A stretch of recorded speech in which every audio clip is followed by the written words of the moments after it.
Sevgili değerli dostlar, yanımda konuğum Hans von Ayberg var. Hans von Ayberg, özellikle 1980'lerde yazdığı Arzdan Arş'a kitapları serisiyle çok satanlar listesine girmiş. Her bir kitap serisi, her bir kitabı 1,5 milyon satış yapmış o zaman.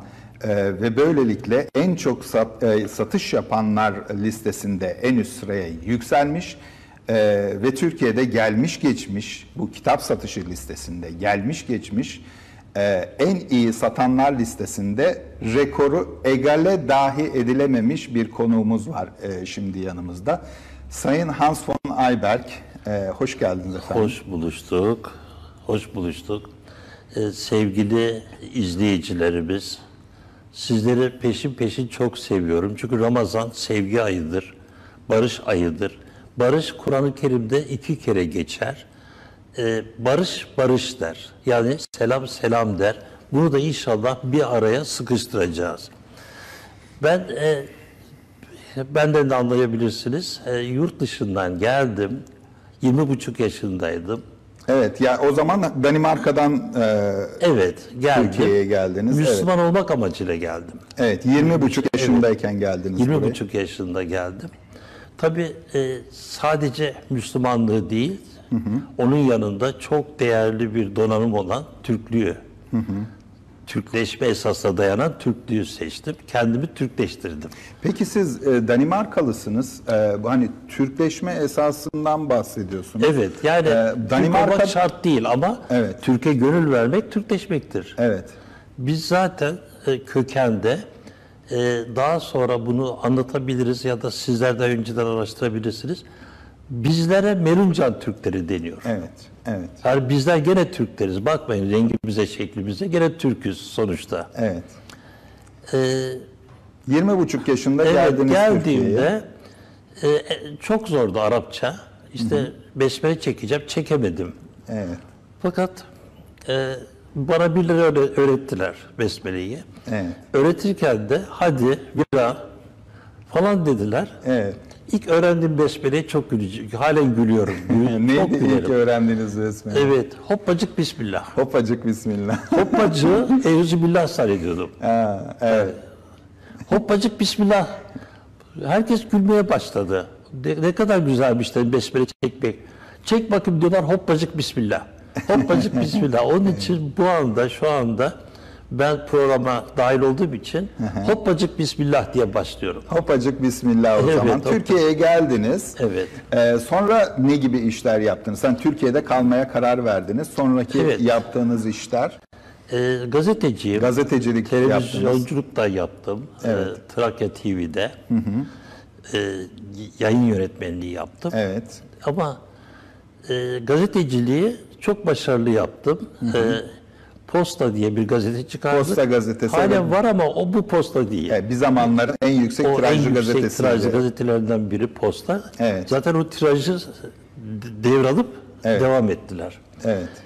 Posta'ya da Tılsım diye bir köşem vardı. Tılsım'ın konusu Yıldızname. Evet. Cifir denen Kur'an'da saklı bir matematik var. Belki birazdan değineceğiz ona. Bu matematiğe içinden çıkan sonuçlar var. Bu sonuçlara da değineceğiz inşallah. İnşallah. Önümüzde bir kuşak olacağı için gök kuşağı. Evet. Her şeyden bahsedeceğiz. Her şeyden. Evet. Birçok bilim dalından bahsedeceğiz zaten programımızın içerisinde. Evet. Gökkuşağı yapacağız. Kim ne ister. Zaten programın içerisinde de bu konuları devam edeceğiz mutlaka. Tabii ki. Çevreniz tarafından size kaptanım diye hitap ediliyor. Bu benim meşhur lakabım. Evet, kaptan. O zaman biz de bundan sonra size kaptanım. Kaptan deyin çünkü o isimleri unuttum ben. Evet. O isimleri unuttum ben. Direkt kaptan. Çünkü bakın bu yaştayım ben. Sadece 20 yaşına kadar yurt dışında kalmış bir insanım. Ondan sonra ben hep Türk'üm. Evet. Hem de gururla söylüyorum bir Meruncan Türk'üyüm. Evet. Lütfen bunu araştıracağız. Evet. Bir ara araştıralım. Google'dan araştıralım. Sevgili Kaptan, şimdi size ilk önce hani yer yer yine sizin hayatınızla ilgili konulara devam edeceğiz. Tabii. Ama hepsi bizden verme. Evet. Programlara yayalım. Evet, programlara yayalım. Ve gülelim. Gülerken de eğlendirelim, öğrenelim. Aynen. Evet. Öyle güzel bir Evet. programımız olacak. Evet. Ben ilk sorumu size sormak istiyorum. Buyurun. Çok bahsediliyor ve etrafta çok merak edilen soru. Kur'an'da Türklerden bahseder mi? Kur'an Türklerden bahseder mi? Bahseder, bahsetmez olur mu? O ayetleri sunalım isterseniz, elinizdeyse, varsa. Tamam. Rejideki arkadaşlara söyleyelim. Evet. Bu konu çok merak ediliyordu. Tabii, tabii. Soruluyordu. Ben de programın ilkine almasında bir mahsur görmedim. Hani Kur'an'da Türklerden bahsediliyor mu? Evet. Çoğu insan hayır bahsedilmez Türklerden. Olur mu? Hem de 3-4 ayette bahsediliyor. Evet, ve 3-4 ayette Evet. bahsediliyor. Evet. Evet, bu konu çok ilginç. Onun için arkadaşlar hazır mı? Tamam, girelim ayeti. Maide 54 şöyle diyor Sayın Kaptanım. Ey iman edenler! Sizden kim dininden dönerse bilsin ki Allah öyle bir kavim getirecektir ki Allah onları sever, onlar da Allah'ı severler. Müminlere karşı alçak gönüllü, kafirlere karşı vakarlıdırlar. Allah yolunda cihat ederler ve hiç kimsenin kınamasından korkmazlar. İşte bu Allah'ın dilediğine verdiği bir lütuftur. Allah'ın lütfu geniştir, o her şeyi bilir. Ayetimiz böyle. Evet, bu ayet her dinleyişimde ya da namazda okuyuşumda kesinlikle huşu içinde sırtım ürperir. İşte beni Türk yapan özellikle bu. Evet. Yani bu ayetin içinde evet, 20 yıl önce İskandinav olabilirim ama 20 yaştan bu yaşa kadar 45 doğumluyum. Evet. Ben Türk'üm. Evet. Yani eskiden rüyalarımı kendi dilimde görürdüm. Şimdi Türkçe görüyorum. Çok güzel. Buna çok güleceksiniz. Eskiden sizle konuşsaydım rüyamda mesela Danca diye bir dil konuşuyorduk. Evet. Danimarka dili gibi bir dil konuşuyorduk sizle. Evet. Ama öyle değildi. İleride o kadar Türkçeyi benimsedim ki bu sefer ben sizle Danimarkalı olduğunuz anda ben sizle Türkçe konuşuyorum, siz de Türkçe konuşuyorsunuz. Evet. Rüyaların dili böyle bir şey işte. Evet. Ama ilginç. baştan böyle değildi olay. Evet, tekrar ayetimize dönelim o zaman. Şimdi buradaki ayet Türklerden bahsedildiğini nasıl anlıyoruz? Nereden anlıyoruz? Arkadaşlar ayeti bir daha götürelim. Ey iman edenler, sizden kim dininden dönerse. Ey iman edenler değil, ey iman edenlerin tamamı, tümü. Ey iman edenlerin tamamı tümü aslında. Evet, all the believers gibi yani İngilizce. Evet, all the believers. Çünkü bizde Kur'an çevirilerinde maalesef bu hatalar olmuş oluyor ve birçok Kur'an çevirisi bu şekilde. Evet. Bütünü dediği zaman bütün dünyayı kapsıyor. Evet. Ey bütün iman edenler. Evet. Buna Yahudiler, Hristiyanlar hepsi giriyor. İman ettiği sürece. Evet. Onun için bütünü dediği zaman dünyaya yayın yapıyor bu ayet. Dünyaya. Evet. Sadece bu ayet bu özellikle dünyaya yayın yapıyor. Bütün dünyaya. Evet. Türkiye'ye değil. Yani Türkiye methetmiyoruz burada. Anlatabildim mi? Evet. Şimdi devam edelim. Tekrar alalım ayetimizi. Ey iman edenler, sizden kim dininden dönerse bilsin ki Allah öyle bir kavim getirecektir ki Allah onları sever, onlar da Allah'ı severler. Ey geçmiş ümmetler, Yahudiler, Hristiyanlar ve benzeri Sabiler. Evet. Siz eğer bu dinden dönerseniz size zamanda sıraya koyup verdiğim Musevilikten, Hristiyanlıktan, ondan önce Sabilikten, ondan önce İbrahim'i dinlerden size verdiklerimi hepsini terk edip bir şey yaparsanız dininizden dönerseniz onlara mürtet deniyor. Evet. Çok aşağılayıcı bir kelimedir o. Siz mürtetler olursanız biliniz ki öyle bir kavim gelecek ki sizin Yahudisi, Hristiyanlığı hepsini dümdüz edecek bir kavim gelecek. Evet. Bu kavmi de gönderecek olan Allah'tır diyor. Allah tarafından seçilmiş bir kavim zaten gibi oluyor. Son ayetin sonunda evet. Allah bir üzerine yazma yapmış. Hani İngilizcesi override olan. evet. Şimdi ayetin sonunda bak okur musun? Bana Evet. uzak kalıyor da biraz. Allah'ın lütfu geniştir, o her şeyi bilir. Evet, bakın. İşte bu Allah'ın dilediğine verdiği bir lütuftur diyor. Evet, burada bir ayrım yapmış Allah. Evet. Bir ayrım yapmış. Herkese vermemiş bu lütfu. Evet. Şimdi buradakilerin Türk olduğunu nereden biliyoruz? Nereden biliyoruz? Can alıcı Evet, kelime evet. bu. Sonra da vasıflarını, Türklerin vasıflarını daha sonra Evet, konuşuruz. evet. Niteliklerini. Evet. Diğer ayetlere Evet. geçeriz. Şimdi Çinlerden başlayalım. Bunlar Çinliler olabilir mi? Evet. Ha, Çinliler olamaz. Çünkü Çinliler Çinliler olamaz, evet. Türklerin şerrinden kaçmak için Çin Seddi yaptılar. Çin Seddi'ni yaptılar, Evet. evet. Ha, o zaman Hintliler olabilir. Hintliler Bunların hiç de alakası olamaz, yok. evet. Hindistan dediğiniz ülke 855 dil konuşan, birbirinde İngilizce anlaşan, daha sonra anlaşan ama o zaman ilk zamanlar değil. Bir ülke. Barışçıldır ve dini değişiktir. Yani kitabı dinlere girmez. Ne Hristiyandırlar ne Yahudidirler onlar. Evet. Bunlar Hintliler de olamaz. Uzak Doğulular da olamaz. Hadi gelelim bakalım. Araplar olabilir mi? Araplar Eyvah. zannetmiyorum. Orada bir şerh koyalım. hiç Hani olabileceğini Sırada moda sanmıyorum. şerh koymak Evet, biliyorsunuz. şerh koyalım. Bir şerh koyalım orada. Arapları daha sonra takdim edeceğim. Hı hı. Arap sevenler Evet. bana kızacaklar ama Evet. daha sonra Yani onları Yüce Allah kitabında Araplarla ilgili ne söylemiş onları ayrıca konuşuruz. ileride konuşuruz. Evet. Evet. yeri geldikçe konuşacağız. Tamam. Şimdi Avrupalılar deseniz Hristiyan. Evet. Bunlar Müslümanlar üzerine şeyleri, Haçlı seferlerini göndermediler mi? Evet. 11 sefer 4'ü çok amansızdı. Cinayetlere vardı, soykırımlara vardı. Evet. Onlar da olamaz. Konuşulan Avrupalılar olamaz. Afrikalılar olabilir mi? Afrikalılar Yani da zenci olur. dostlarımız olabilir mi? Onlar da Yani değil. sanmıyorum. Eskimolar Eskimolar zaten kutuplarda her şeyden bir haber yaşayan bir kavim evet, Eskimolar. şimdi ben Türklere nasıl getirdim bu lafı? Evet. Döndük dolaştık Türklere geldik. Evet. Bir bakalım nasıl gelmişiz. Eğer Türkler olmasaydı İslamiyet çöle sürülecekti. Evet. Çölde yok olacaktı. Evet. Türkler İslamiyet'in kılıcıdır diye bir tabir var. Evet. Evet. İslamiyet'i çöllerden kurtaran ve bütün dünyaya şamil bir din yapan kuvvet ve kudret yerine Allah'ın gönderdiği Türklerdir. İşte şeyden alabiliriz olayı. Fetih 14. ayet var. Ona geçelim mi yoksa bu ayete devam edelim Buna mi? gene döneriz isterseniz. Tamam. Fetih 14 arkadaşlar hazırsa o ayete de bakalım. Direkt Türklerin özelliklerini anlatan. Burada demiş ki ben Diyanet'in çevirisine göre okuyorum Evet. tabii ki. Gerekirse Siz düzeltelim. düzeltmeleri yapınız lütfen. Bedevilerin savaştan geri bırakılanlarına de ki siz güçlü kuvvetli bir kavme karşı teslim oluncaya kadar savaşmaya çağrılacaksınız. Eğer itaat ederseniz Allah size güzel bir mükafat verir.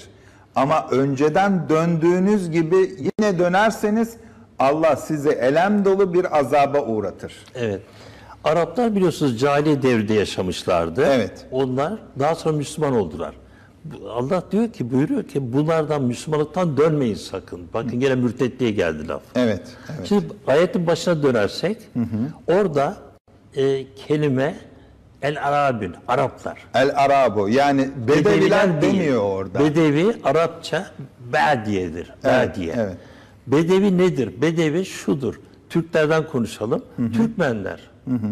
İşte Yörükler. Değil mi? Bunlar. Bir alt şeyi gibi.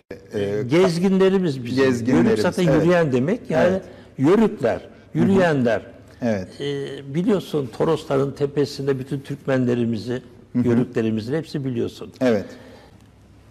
Burada Bedevi kelimesi adamlar koyuyorlar ki kendilerini kurtarmak için. Ya normalde ayette Bedevi Yok, denen bir şey Arap yok. yazıyor, Direkt Arap. El Arabu. Ayeti tekrar açabilir Evet, miyiz arkadaşlar? Arap yazılı orada. Evet.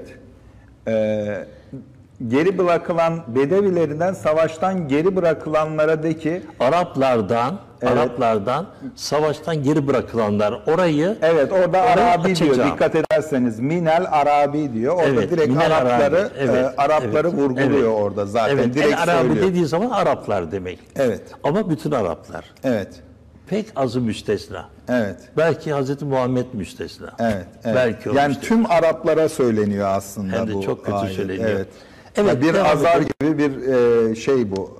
Bir ayet neredeyse öyle Evet, değil mi? evet, evet. Şimdi devam Ayete edelim. tekrar alalım. Evet, okuyoruz. Siz güçlü, kuvvetli bir kavme karşı teslim oluncaya kadar savaşmaya çağrılacaksınız diyor. O kavim Göktürkler. Evet. Buradaki tarihe göre. Göktürkler daha sonra Orta, Doğu ve Batı olmak üzere bölüşmüşlerdi. Batı Göktürklerinden bahsediyor. Yani şu anda Çağatayca'yı konuşan bölgeye bahsediliyor. Tabii, Zaten o zaman Haccac 12 bin Türk'ü katlediyordu. Arapların başındaki olan kişi Zalim Haccac diye ismi de var. Evet. 12 bin Türk'ü katletti. Evet, onun Türkler için de de adı Zalim Haccac'tır ve Emeviler ona bu zata Hazreti Zalim Haccac Hazretleri derler. Hazreti Zalim Haccac Hazretleri. O kadar zalim ki Evet. duyurulur işte. Arap'ın tineti budur. Evet, Onun için bunu anlatmaya çalıştım demin. Evet. 12 bin Türk'ü katletmiş Katlediyor.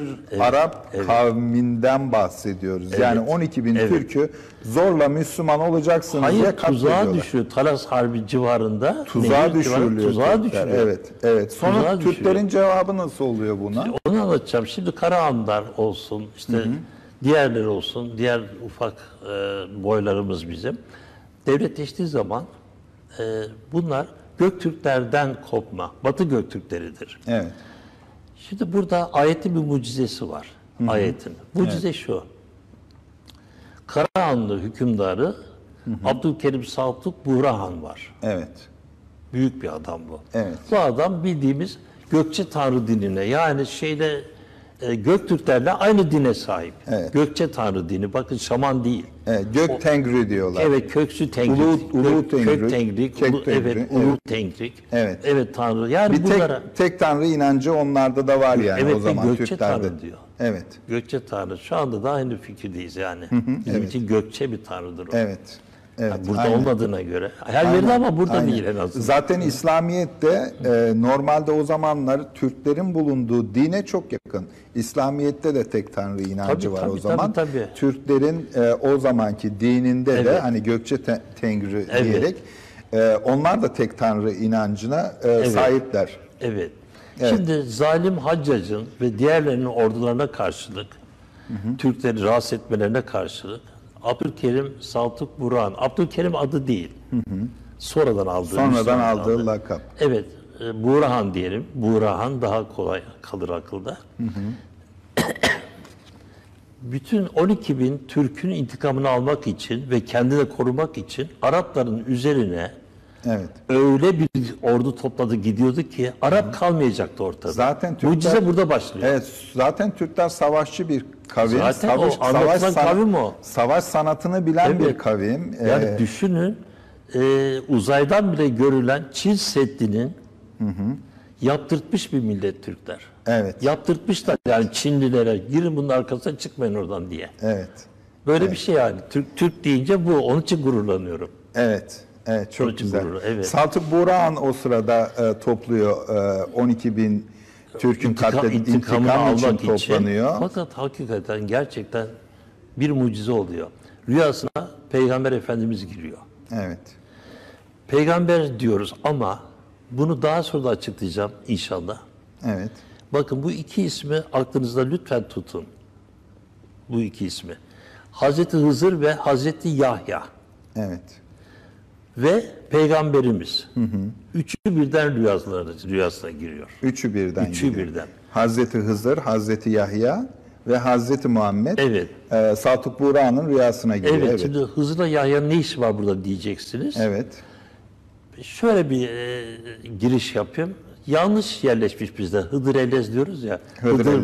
Hızır ve İlyas gibi. Hızır İlyas diye İlyas biliniyor halk peygamber arasında. Değil. Evet. Yahya peygamber. Yahya. Onu da anlatacağız. Hızır Yahya. Onu da anlatacağız. Neden Yahya ve Hızır bu işin içine sokulmuş? Rüyaya. Çünkü onlar rüyaların da efendisi. İşte bu önemli olan. Evet. Yani peygamberi getiren kişi diyebiliriz rüyaya. Evet, çok güzel. Bu arada mail adreslerimiz giriyor. Arzdan Arş'a evren olacak o. Arzdan Arş'a evren gmail.com ve Twitter adreslerimiz geliyor. Programımızın 2. bölümünde sorular alacağız. Tabii ki. İzleyenlerimizden de sevgili değer dostlarımızdan da sorular alacağız.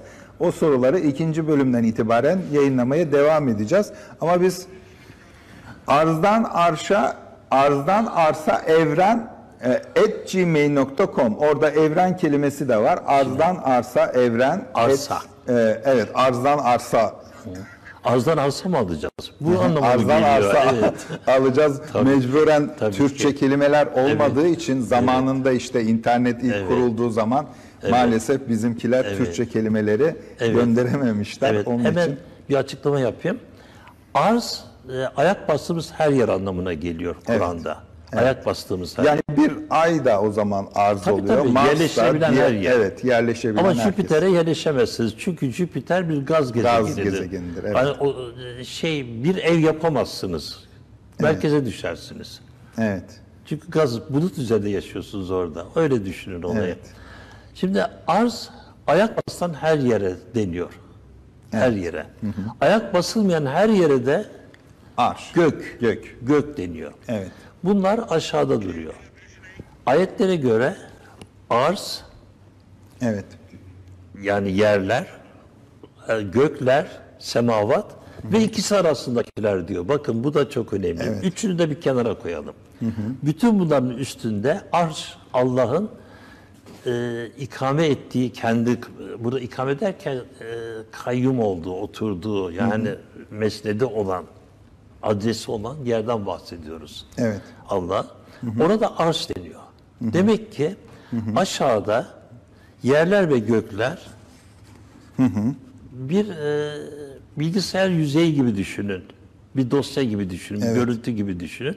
A çarpı B. Hani 2 boyutludur. Evet. Şu kara tahta, beyaz tahta 2 boyutlu. Evet, 2 boyutlu 2 normalde. boyutlu. Ama ben kalkıp ona bir yazı yazdığım zaman ben 3. boyuttayım. Bu tahta beni göremez. Evet. Ben onu hakimim, ben onu görüyorum. Evet. Arştan görüyor. Allah görüyor. Peki biz Allah'ı görüyor muyuz? Görmediğimiz için şöyle bir kelime oyunu çıkıyor ortaya, özne olarak konuşacağız. Ben ve sen birbirimizi görüyoruz. A ve B. Evet. Buna insanlar, cinler hepsi koyabilirsiniz. Birbirimizi görüyoruz. Evet. Ben, sen birbirimizi görüyoruz ama onu göremiyoruz. Evet. Allah'ın ismi o anlamına gelen İngilizce he. He. Evet, o anlamına gelen Evet. hu'dur. Hüve. Hu'dur. Hüve. Evet. Hüve. Evet. Allah'ın ismidir bu. Ve aynı zamanda 3. boyuttur. Aynı zamanda 3. boyuttur. Ben boyutu, sen boyutu, o boyutu. Evet. Ben, sen birbirimizi görürüz ama ikimizi gören üstte bir Allah var. Onun için arş ayrı bir yerde duruyor. Arz ayrı bir yerde duruyor. Evet. Arzda kimler var? Biz insanlar varız. Evet. Biz insanlar neyiz? Yavaş giden enerjiyiz. Çok yavaş gidiyoruz işte. Evet. Bisiklette binip gidiyoruz. Ancak gidiyoruz. Ya da ata binip ancak gidiyoruz. Yoğunlaşmış enerji de diyebiliriz. Biz çok, buna. evet öyleyiz. Peki cinler kim? Cinler de çok hızlı giden insanlar. Bakın dikkat edin. Evet. Enerji insanlar da Evet, diyebiliriz. insanlar çok yavaş giden cinlerdir. Cinler çok hızlı giden insanlardır. Einstein E eşittir enerji. Enerji İkisinin eşittir, toplam enerjisi. E eşittir M C kare diyor, M C kare diyor. M madde. E enerji cin. Evet. C karede ikisi de hızlı giden takyon denen Evet. ışık hızı karesi olduğu için konuşuyorum. Evet. Takyonlar var. ondan Takyonlar hızlı denen olanlar. ışıktan hızlı giden bir madde. Evet. Onlara melek falan diyoruz. Tabii bunları bilimsel olarak anlatacağız. Böyle havada kalmayacak. Tabii. Onları Önden zaten Evet, bir evet, giriş bir yapıyoruz. giriş yaptık buna. Bu konulara. Devam edeceğiz bu konulara. ediyoruz. İşte arzdan aşağı derken ben bunu anlatmaya çalıştım. Yerde bir şeyler var ama bir de yukarıda. Evet. Burada bir stüdyo var ama orada bir reji var Evet. odada. Evet. Ben onları görmüyorum ama onlar bizi görüyor. Evet. Böyle düşünmek lazım. Evet, evet, Onun için kesinlikle Allah kendine Huvallahu. O Evet. de ki o Allah mesela hani Evet. o Allah.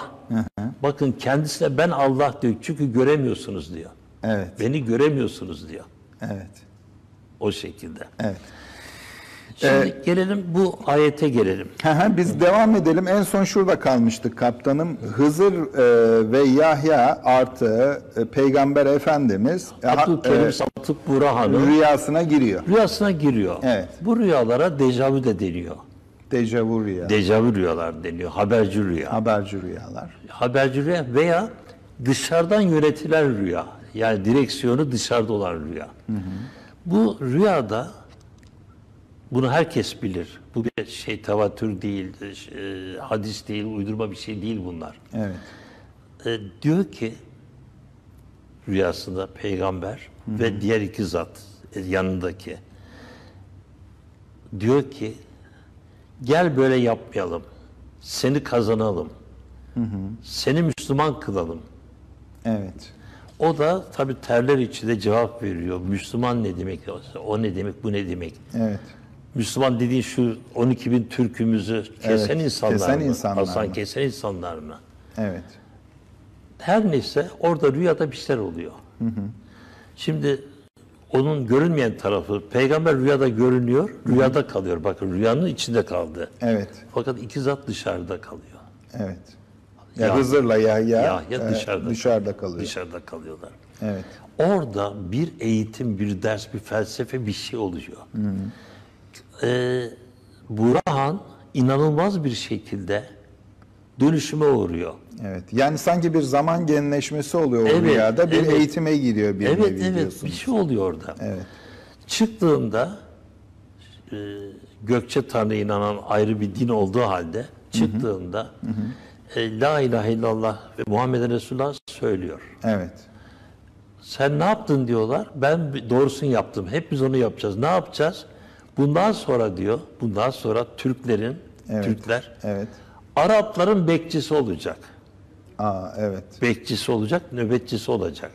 Onlara haddini de bildirecek. Evet. Evet. Fakat savaşarak değil. Yani ayette bahsedilen bu kavim direkt Türklerdir. O ayeti tekrar alabilir miyiz? Fetih 14 ayetini. Ben tekrar ediyorum ayeti. Buyurun. Düzelttik, Bedavi demedik, Arapların tümü dedik. Tüm Araplar. Geri bırakılanlar diyor. Yani Araplardan kim geri bırakılıyor? O zaman bir konu daha açılıyor. Bir Konu konu, içinde evet, konu. bir- Onu anlatayım. Allah bir kavmi anlatırken Evet. ona yardım etmesi gerekirse bir matematik ölçüsü var Allah'ın, Rabbimizin. Evet. Diyor ki Allah buyuruyor. Allah bir kavmi ihya etmek isterse, hayat vermek isterse, düzeltmek isterse, hani hata yaparsa onun bir ölçüsü var. Ama o ölçüyü şaşarsanız diyor kavim, Evet. adalet burada bir numara bir şeydir. Birinci derece. Adalet çok özel. önemli. Evet. Evet.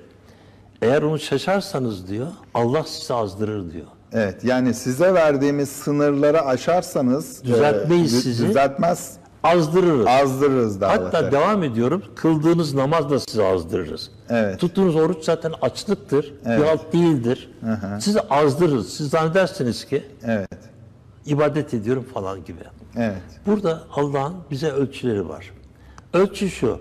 Bir milletin %100'ünü düzeltmiyor Allah. Hani o sınır var ya, bir çizgi var Evet, orada, kırmızı evet, çizgi. evet. Şöyle olursan Allah diyor seni düzeltirim, yardım ederim. Evet. Bir kavim kendi düzeltmedikçe ben hiç düzeltmem diye buraya atlıyor. Evet. Ayet. Bu tarafa atladığında da Allah diyor ben onu azdırırım. Berbat ederim onları diyor. Peki ölçü ne? Nedir ölçü? Ölçü matematikçi olduğumuz için matematikten gireceğiz. Evet. Yani Kur'an'ın içerisinde böyle bir matematik var. Evet. Şimdi bu şöyle bir şey. Biz gelelim Atatürk'ün döneminden bir örnek vereceğim size. Bir Çanakkale Savaşı olur, Kurtuluş Tamam, Savaşı olur.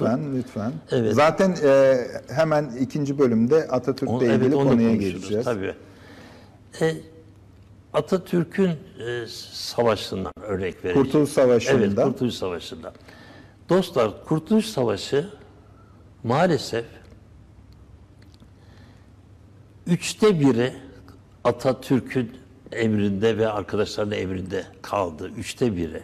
Onları biliyorsunuz, tanıyorsunuz. Galatasaray Lisesi'ndeki genç tıbbiyeli doktorlar falan filan. Onların hepsi öldüler. 57. alayda da öldüler. Size ölmenizi emrediyorum dediği için. Yani o Alay. zamanki nüfusun 1/3'ü sadece Kurtuluş Savaşı'nın içerisinde bulundular. Evet. Peki diğer kalan 3'te 2'si neredeydi, ne 3'te yapıyordu? 2'yi anlatayım. 3'te 1 bu Allah dostları. Evet. Ayette de 3'te 1. göreceğiz onu. Diğer 3'te 1 peygamber halifenin güçleri. Halifenin güçleri. Halifenin güçleri, o zamanki padişahın Padişah. güçleri, diğer 3'te 1. Evet. Niye halife dedim? Çünkü yüzlerce tarikat boğulmuş ortalığı. Evet. İnsanlar hurafeden geçilmiyor. Evet. Her yerin miskinler tekkesi olmuş. Evet. Herkes orada cüzdanlı gibi oturuyor. Evet. Lavatalaşa Bir üretim yok. Hiçbir şey yok. Hiçbir şey yok. Hiçbir şey Ve tarikatlar kurulmuş. Evet. Tarikatlar Moda- da şeyden besleniyor. Tabii Devletten oradan besleniyor. besleniyor. Moda deyimle ne deniyor? Onlara padişah güçleri. Evet. Padişah güçleri Atatürk'ün güçleri. Yani Kuvayi Milliye'den bahsediyoruz. Evet. 3'te 1'i de çözdük mü? Evet. Evet. İki düşman, birbirine iki düşman. 3'te 1'ler. Evet. 3'te 1. 3'te 1 kalıyor. İşte bu lanet olası 200'ler riyakarlar, mürayiler. Yani asker kaçakları, münafıklar. Münafıklar. Evet. Yani asker yani bırakıyorlar Bırakıyorlar Kurtuluş Savaşı'nı Evet, bahane ediyorlar. bırakıp gidiyorlar. Kendi çıkarları doğrultusunda kaçıyorlar, Evet, gidiyorlar. evet. Yani asker kaçakları dediğiniz bu. Evet. Şimdi asker kaçaklarının nitelemesini de yapalım. Şöyle yapalım. Gene lafa açıyor tabii. Evet. Son ayetlerde inen son ayetlerde Nasr suresinde İza ca'in nasrullahi Vel vel feth. feth dediği zaman Evet. o ayetin sonunda şöyle yazar. İşte Allah'a hamd et o gün fevç yani bölük bölük insanlar sana gelirler. Bölükler sana gelirler. Bölük bölük insanlar sana gelir. Ama orada Allah aşağılıyor gelenleri. Neden? Güç. Senin gücünde, kuvvetine geliyorlar. O gücü sende gördükten sonra feyç geliyorlar. onda. Yani onu sana geliyorlar. Yani kantarın topuzu şirazesi kayıyor, sana kayıyor. Evet. Güç kirlenmesi olmazsa evet. Emeviler öyleydi. Güçleri kirlendiler. Güç kirlenmesi yaşadılar. Rezalet bir şey. Evet. Allah göstermesin bize. Güç kirlenmesi yüzünden onlar berbat oldular. Yani insanlar geldi. Onlar kim? Asker kaçakları. Evet. Asker kaçaklar peygamberin emrine geldiler, girdiler. Bakın. Ondan sonra Emeviler döneminde, Emeviler biliyorsunuz peygamberin Ehl-i Beytine her şeye düşman bir kavimdi. Yezid biliyorsunuz bütün torunlarını öldürdü. Evet. Ve bunlar sahada yaşarlardı. Peygamberimiz borçlu ölmüştür, vefat etmiştir, tehlil olmuştur, borçlu. Evet. Borçlu. Yani üzerine hiçbir... Hırkasını borç için koymuşlardı. Bugün Topkapı'dadır.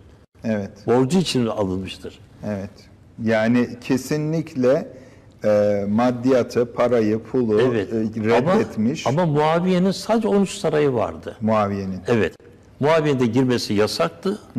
Arap ülkeleri Şam'da kalması gerekiyor. Şam Suriye'nin bütün adı. Evet. Orada kalması gerekiyordu. Ve büyük bir hata oldu. Şam'dan çağırdılar Muaviye'yi. İşte o gün insanlar fevç akın Muaviye'nin peşine gittiler. Evet. Bu sefer değişti. Ali bırakıldı. Evet. Hazreti Ali bırakıldı. Fevç onlara gittiler. Gittiler. Yani burada... Bu 3'te 1, tehlikeli 3'te 1. Tehlikeli 3'te 1. Her devrin... Hangi taraftaysa o tarafa akıyorlar yani. Çıkarları, menfaatleri ne tarafaysa, nereden besleniyorlarsa o tarafa gider. Bu çağımızda böyle bir şeyler bana çok tanıdık değil. Evet, evet. Hani Muaviye'nin bir sarayı varsa onun etrafında fevç insanlar var. olabiliyor. Onlardan sebepleniyorlar, geçim kazanıyorlar. Evet. Evet.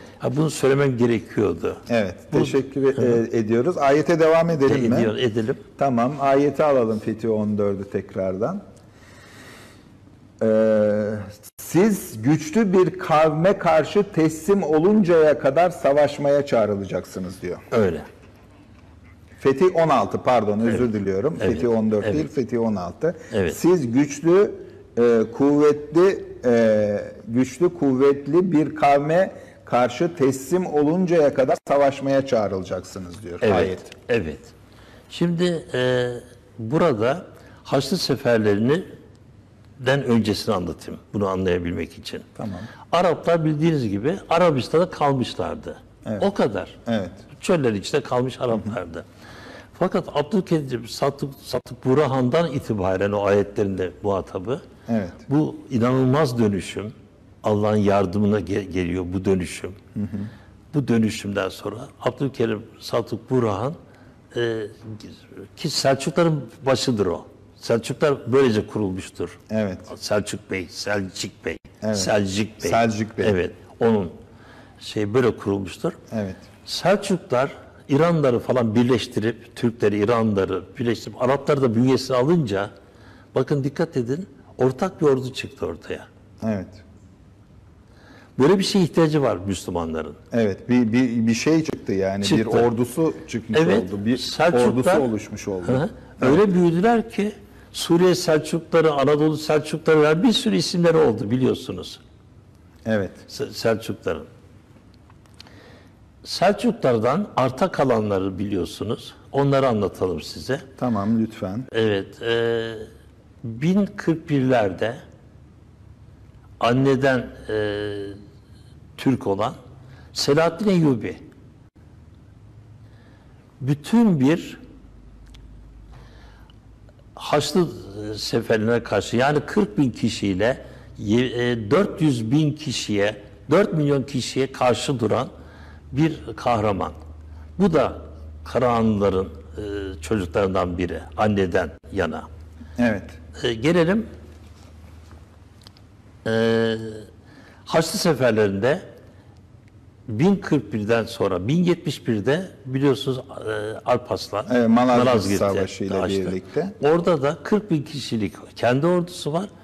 400 bin kişilik Romanus Diogenes, Roman Diyojen deniyor Fransızca. Evet. Romanus Diogenes'in 400 bin kişilik hantal ordusu var. Evet. Yani 400 bine karşı 40 bin. Ona bir gibi bir şey oluyor. Oran. Artı gerilla savaşının mucizesi. Evet. Çünkü Türkler taktik ustasıdır. Evet. Savaş Yani taktikleri bir ustasıdır. Yahudi gibi, bir Ermeni ve Rum gibi ticari zekası olmayabilir ama Bir savaş askeri dehada Evet. Atatürk'ten biliriz. Evet. Müthiştir. Evet. Bu yani bir nevi genlerinde olan bir Evet, özellik zaten öyle Türklerin. diyor ya, Evet. Allah diyor verdi diyor. Onlara Evet. bir şeyler bir verdi. lütuftur derken Lütuf verdi diyor. bundan bahsediyor. Evet. Evet. Evet. Demek ki Türkler Anadolu'yu da fethettiler. Suriye'yi de aldılar. Haçları da döktüler, denize döktüler. Evet. Bizans'ı aldılar. Evet. Şimdi diyeceksiniz ki Osmanlı kim? Osmanlı da Anadolu Selçuklarının kayı boyu. Evet. Bir sürü boy var. Oğuzların bir boyu, kayı boyu, Mesela evet. burada Germencik var. Germiyan Beyliği'nin başında oldu. Aydınoğulları var gene aynı yerde. Evet. burada. Evet. Germiyanoğulları Evet, var. Balıkesir'de Aydınoğulları. Karasiler var. Karasi Beyliği var. Karasi Beyliği. Evet. Evet. Yani bunlar gene Selçuklar. Bakın. Konya'da Karamanoğulları gibi. Evet. Evet. O zaten onlar Keykubatların çocukları. Onlar iyice Selçuklu. Evet. Onlar tam Selçuk. Evet. Şimdi herkes Selçuklu. Demek ki Selçuklu'nun kurulması gerekiyordu. Evet. Osmanlı onundan çıkmış bir şey. Evet. Selçuklu'dan Evet, Osmanlı Selçuklu'nun türedi. başında kökeninde ne yatıyor? Abdülkerim Satık Burhan. İşte Evet. bir rüya yatıyor. Evet. Bir rüyayla Bir rüyayla birlikte oldu bu işler. yani Türkler de Müslümanlığı seçerek başlarındaki geldiler. komutanlarının Evet. sayesinde Evet. Müslümanlığa adım atmış oldu. Evet, Abbasi halifeleri şöyle yaptılar. Sakın dediler Arap kadınlarla evlenmesin Türkler. Türkler Türklerle evlensinler. Evet. Biz onların soyha kelimesi var orada. Sülp soyha. Soyha kılmayalım. Yani affedersiniz, çok affedersiniz. Piç kılmayalım onları. Bozmayalım. Dezen etmeyelim. Türklerle evliliği Yasakladılar. yasaklıyorlar. Türklerle evliliği. Evet. Evet, çok ilginç. Abbasiler bunu yapar. Memun ve Mutasım iki halife döneminde. Evet. Onlar sadece İslam'ı korumak için bu ayetten çıkardılar o sonucu. Ayete göre Ayeti- hareket ediyor Evet, Abbasiler. evet. Onun için Türklere sakın evlenmeyin, onların soyunu karıştırmayın. Karıştırmayın. Çünkü bizim gibi olurlarsa, Bozulurlarsa, dejener olurlarsa, Arabi olurlarsa evet Arabi olurlarsa mahvoluruz. mahvolurlar. Evet. Evet, mahvoluruz. Şimdi ayetleri tekrar toparlayarak, Tamam. nereden başlayalım önce? Evet, Fetih suresini tekrar açalım, bitirelim onu. Savaşmaya çağrılacaksınız. Evet. Eğer itaat ederseniz Allah size güzel bir mükafat verir. Ettiler. Evet. Ettiler. Yani Araplar Türklere itaat ettiler. Osmanlı'dan da biliyorsunuz daha önce gittiğinizde Abbasilerde de ettiler. Abbasilerde de ettiler. Yani Araplar Türklere biat ettiler. Tersi olması lazımdı. Evet. Çok ilginç bir şey. Demek ki ayet burada haklı çıktı. Araplar bize iltica ettiler. İtaat ihale ettiler. Yani Evet. Araplar onların kültüründe biat etme, Türklere biat etmiş oldular. Etmiş oldular çünkü bize ihale ettiler. Hasıları gömmeyi, öldürmeyi falan. Onları mahvetmeyi. İhalesini ettiler. bize Askeri bıraktılar ve ihale. biat etmiş oldular. Evet. Evet. Şimdi bir de şu var. O devirde bütün askerler paralı. Evet. Türkler para almıyorlar. Bakın bu da ayette yazılı. Türk askerleri para almıyor. Evet. Benim diyor bu Yani diyor her Allah'tan verilmiş bir Evet. görev diyor Her bana. Türk asker duardaki Aynı kelime. aynı şey. Evet. Evet. Evet. Yani Türklerin özelliklerinde, genlerinde her Türk'ün asker doğması Evet. yine bu noktaya kadar geliyor. Ve onlar minnet etmezler diyor. Evet. Paraya, pula, şuna, buna hiçbir şey minnet etmezler. Hiçbir kınamadan da korkmazlar. Korkmazlar. Hiçbir kınayanın kınamasından korkmazlar. Evet. Evet, özellikleri verilmiş. Tabii. 5 madde halinde Tabii. diğer ayette verilmiş Türklerin özellikleri zaten. Şimdi 400 bin kişilik Roman Diyojen'in Bizans ordusu bütün Bizans'ı toplamış ki Türkler girmesin diye. Evet. Herkes asker yapmış. Bakın nasıl yeniyorlar. Korkmuyorlar. Evet. Kınıyorlar. Siz de ölmeye mi gidiyorsunuz? Evet. Koskoca Bizans ordusunun. Zaten birbirinizi göğüsleseniz orada ölürsünüz. Evet. Hiç korkmak da yok.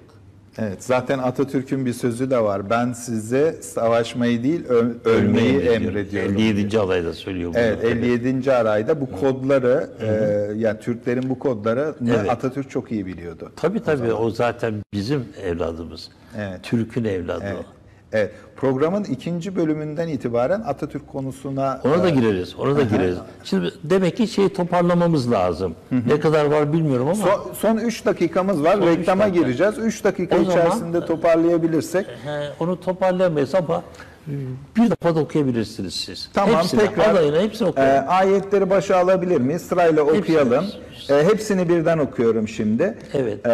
Araplardan geri bırakılanlara de ki, 1/3'ler. 1/3'lerine de ki, geri bırakılanlara de ki, siz güçlü kuvvetli bir kavme karşı teslim oluncaya kadar savaşmaya çağrılacaksınız. Evet. Eğer itaat ederseniz Allah size güzel bir mükafat verir. Ama önceden döndüğünüz gibi yine dönerseniz Allah size elem dolu bir azaba uğratır. Yani burada Cehennemden hiç çıkmaya azabın elim Evet. deniyor. Hiç çıkamıyorsunuz. evet, Hiç evet. çıkamıyorsunuz. Yani Ümidiniz yok. çok sağlam bir uyarı olmuş Araplara. En baştaki ayetimize geri dönelim. Onun üzerinden gidelim. En başta verdiğimiz Maide 54. Ey bütün iman edenler, sizden kim dininden dönerse bilsin ki Allah öyle bir kavim getirecektir ki Allah onları sever, onlar da Allah'ı severler. İşte bu Allah'ı Türkler severler. Gökçe Tanrı dinini Türkler kendi kendilerine buldular. Evet.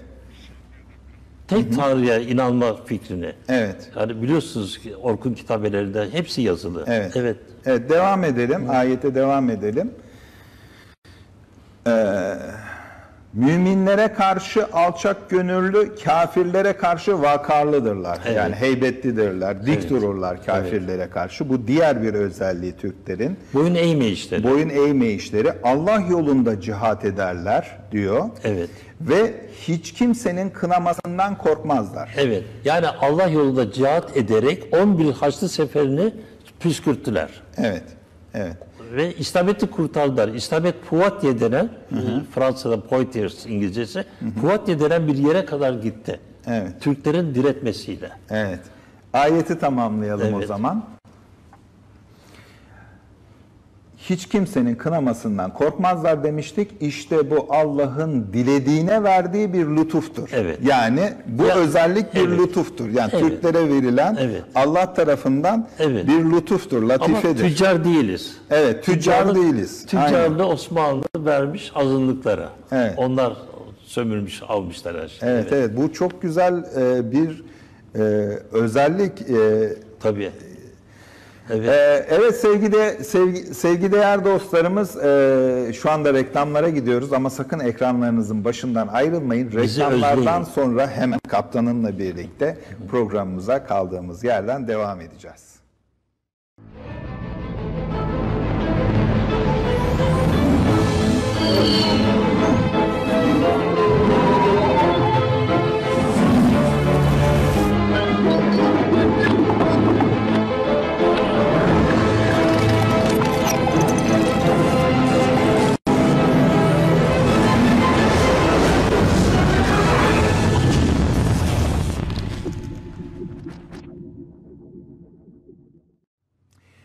Evet sevgili dostlar, Arzdan Arşa programına kaldığımız yerden devam ediyoruz. Evet kaptanım, bundan önceki bölümden küçük özet bir şekilde tekrar edelim. Ardından hemen... Kopmayalım diyorsunuz. Evet, konudan. kopmayalım, sonra devam edelim. Buyurun. Evet, şimdi burada ayetlerde Türklerin tek başına adreslendiğini gördük. Evet. Ve bir sürü milletten dem vurdum. Hintliler olabilir mi bunlar? Çekoslovaklar olabilir mi? Atıyorum. Polonyalılar olabilir mi? Önermelerini sunduk, Evet, bunlar olabilir mi evet, diye. bunlar olabilir mi? Hepsini sorduk ve Türkler buraya tam manasında cuk diye oturdu. Gerçekten bir Kur'an mucizesidir bu. Türkler ayrı bir yere koymuştur. Evet ve bir lütuftur diyor Lütuftur, ayette. onu Yani söylüyor, evet. bunlar Evet. olmak Allah'ın dilediğine yönelttiği, verdiği bir lütuftur diyor. Evet. Yani onların yerine bir kavim getiririz ki diyor, tarihin üzerine yazar. Evet. Hani biliyorsunuz üzerine yazmak, bir programın üzerine yazdığınız zaman program değişir, başka bir şey olur. Evet. 1.1 olur, 1.2 olur. Evet. Bu şekilde Allah ayetlerle Türkleri ön plana alıp, ben burada hiç şövenlik yapmıyorum. Olanı söylüyorum. Evet. Zaten olan Akıllı bir şeyi bir söylüyoruz. insan bunu bilir. Evet. Öyle olduğunu. Peki kaptanım, Atatürk'le ilgili hani üstü açık, kapalı, gizli veya doğrudan doğruya Kur'an'da bir ayet veya işaret var mı? Var. Yani zaten Türkler içinde onlar var. Evet. Türkler içinde öyle bir kavim getiririz ki derken bir kavimden söz ediliyor. Bir kavimden söz ediliyor. Kavim dediğim millet o anlamda. Bir milletten söz ediliyor. Fakat millete hiçbir şey yapamaz. Bir kumandan şarttır, başlarında olması gereken bir kumandan şarttır. Evet. Karahanlılardan başlayan bizim öykümüz, rüyada Müslüman olan o büyük milletten ki dilleri Türkçedir. Hiç Arapçayı katmamıştır, koymamıştır. Kesinlikle Farsça da yok. Evet. Bütün yazı dili, konuşma dili Türkçe. Bu da çok önemli. Çünkü bir hadis şöyle diyor. Türkçeyi öğrenin. Çünkü Türkçede saltanat vardır derken peygamber Türklerin bir saltanatı olacağını. Bu Siyer'de geçen bir söz. Hadis değil, Siyer'de geçen bir söz. geçiyor. Evet. Peygamber güncesinde geçiyor. Evet, Siyer o anlama tutulan geliyor. Siyer'de Evet. geçiyor. Türkçe'de saltanat vardır diyor. Saltanat Türkçe öğreniniz derken, diyor. Bu dil işte dediğim gibi şeyden başlıyor Türkleşmemiz. Karahanlılardan başlıyor. Karahanlılardan geliyor Atatürk'e dayanıyor. Evet. Bir ayetimiz var. Ve lekülli kavmin had diye. Arkadaşlar o ayeti alabilir miyiz? O ayeti birlikte inceleyelim. İnkar edenler ona Rabbinden bir mucize indirilseydi ya diyorlar. Evet. Sen ancak bir uyarıcısın. Her kavim için bir yol gösteren vardır demiş burada. Evet. Arapçasında da şöyle bitiriyor. Ve lekülli kavmin had. Evet. Bu kavmin had kelimesi ne manaya geliyor? Sınır, limit, hudut demek. Evet. Fakat buradaki Kur'an'ın anlattığı şey şu. Mesela bazı hadler vardır. Hadlerden birisi sabaha karşı çok karanlık olur biliyorsunuz gün. Evet, en karanlık Karanlık an şafağın sökeceği andır. Ona da meşhun deniyor, şafak demiyor. Meşhut, şahitli demek, pardon. Evet. Meşhun uzay gemisi demek de meşhut şahit demek. Evet. Şahitlidir diyor. O aydınlık, ilk aydınlık. Ondan bir öncesi en karanlık andır. Bu da limit çizilmiştir. Had vardır. Had. Evet. En karanlık hemen arkadan bağlanıyor ilk aydınlık. Peki had hadi arasındaki benzerlik Yok, değil. Bir tanesi hala, hadi de güzel H denen Allah'ın H'si. Allah'ın sonundaki H harfi var ya Evet. ondan. Öbürü had. had. Hani Evet. 3 tane var. Bir tane hırıldayan var gırtlakta. Bir tane ha ciğerden gelen var. Bir de Allah'ı dediğimiz zaman nefesten gelen var. Evet. Bu nefesten gelen Evet. H harfi. Ayeti tekrar alabilir miyiz arkadaşlar? İnkar edenler ona Rabbinden bir mucize indirilseydi ya diyorlar. Sen Evet. ancak bir uyarıcısın. Her kavim için bir yol gösteren vardır diyor. Evet. Yani her Şimdi kavim baştan için başlayalım. Evet, Cümle baştan cümle. başlayalım. Bir daha alalım. Bir Ben daha, çünkü bir daha uzak alalım. okuyamıyorum. Tamam, ben cümle cümle okuyayım o zaman size. Tamam, alalım ayeti tekrar. İnkar edenler ona Rabbinden bir mucize indirilseydi ya Evet, diyorlar. Şimdi, evet. Evet. Şimdi burada nedir bu olay? Evet. İnkar edenler kimlerdi? Asker kaçaklarıydı. Şunlardı bunlardı. Asker kaçağı derken hani kaçanlar. Hani fevçeş gelip sonra fevçeş kaçanlar. Menfaatler neredeyse o tarafa ortalar, yönelenler. onlardan ortalık geçilmiyor. Evet. Allah bir kavmi kurtarmak isterse 1/3'e razı. Ha bundan aşağı düşerseniz Allah kurtarmaz. Evet. Bu had noktası mı Evet, oluyor? had noktası burada budur. Evet. Yani en az 1/3 olması lazım. 1/3. 1/3'iniz düşman, 1/3'iniz biz, o 1/3 de hainler. Peki bu Gidip Türkler gelenler. için bir had noktası oldu mu? Oldu tabii, şöyle oldu. Türklerde de tabii asker kaçağı vardı. Türk kavminden bahsetmiyorum. Osmanlılar diye. Osmanlılar, evet. Bu kadar millete karşı nasıl durulur? 7 düven. Evet. Her yerden kuşatılmışız. Yani Rusya'dan başlamış devrim falan. Dünyanın filan. bütün güçlü Her yer- emperyal evet, devletleri evet, evet. O sırada saldırışa Evet, geçmiş. evet. Yani sevre getirildiğimiz noktadan bahsediyorum. Evet. Şimdi bu şekilde insana bıraktı. Bundan bir cacık olmaz dendi. Onların kelimesini kullanıyor. Evet, ümidi bir kestiler. cacık olmaz. Hani bunlar öyle bir şeydir ki, kötü bir olaydır ki bunlardan bir cacık yapamazsın gibi. Evet. Ayeti tekrar alınca hemen anlatayım. Ayeti verir misiniz? Ayeti tekrar alalım arkadaşlar. İnkar edenler ona Rabbinden bir mucize indirilseydi ya diyorlar. Evet. Yani bizi kurtarsın bakalım. Evet. Bir mucize bizi kurtarır. 7 düven bizi kuşatmış. Herkes ordular çıkmış. Amerika bile Ermenistan'dan iddia ediyor. Bura benim toprağım diyor. Evet. Böyle bir yerde bu kadar ümitsiz bir anda had var. Bakın dikkat edin. Yine Türk bahtının en karanlık olduğu an. Evet. Bundan daha karanlık an yok. Evet. Hadde dayandı olay. Evet. İşte birinci cümle bunu anlatıyor. Evet. Herkes ümitsiz. Ümidini yitirmiş. Ümidini yitirmiş. Yani tamam, bittik artık. Bittik artık. Bundan sonra bizi kimse kurtaramaz. Evet, hemen arkadan Devam edelim bakalım ayete. Sen ancak bir uyarıcısın. evet. Şimdi burada şunu söylüyor. Evet. Sen bir nezirsin. Nezir. Nezir. Nezir apaçık, çıplak uyarıcı anlamına geliyor. Evet. Nezaret eden. Nezaret eder. Ya bakmaktan Manasına geliyor da kelime geliyor. kötü ama Evet. bakmak değil. Orada gözetmek bunun tam şeyi. Sen bir gözeticisin. Evet. Senin görevin bu. O kelime açmam lazım. Gene laf açacak ama. Ra'ina. Rayna. Ra'ina. Ra'ina şudur. Bizi güt. Biz çünkü koyunlarız. Evet. Başımızdaki sultan çobanımızdır.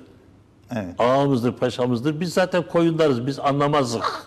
Evet. Biz bilmezdik. Osmanlı'da da bu vardı değil mi? Yani Hala bizi devam ediyor. Gene devam ediyor. Yani Osmanlıyız. Gene Osmanlıyız. Evet. Bağlılık kökümüz orada yani. Evet. Evet. İkinci kelime unzurna. Unzurna. Evet. Orada da yine Nezaret kök var. olarak nezaret Nezaret var. var. Nezere. Nezaret var. Evet. Şimdi arkadaşlar, candaşlarım. Allah şöyle buyuruyor. Sakın Rayna, güt bizi demeyin. Siz koyun değilsiniz. De ki unzurna, biz nezaret edeceğiz. Evet. Biz siz çobanlara nezaret edeceğiz. Bu bir şura dinidir. Şura kelimesi ya da Latincesi, Sanskritçesi jüri. Jüriyi biliyorsun. Şura suresi var. Evet, evet. Şuara var. Şuara var, Evet. Jüri anlamına geliyor. Jüri de meclis demek. Onlar işlerini şura ile yaparlar diye bir ayet var. Doğru, Evet. doğru. Surenin adı Şuara. Evet. Evet. Böyle bir şey. Bu demek ki bir cumhuriyetten bahsediliyor. Jürinin karar verdiği. Jüri derken ya da şura derken oy veriyorsunuz. Evet.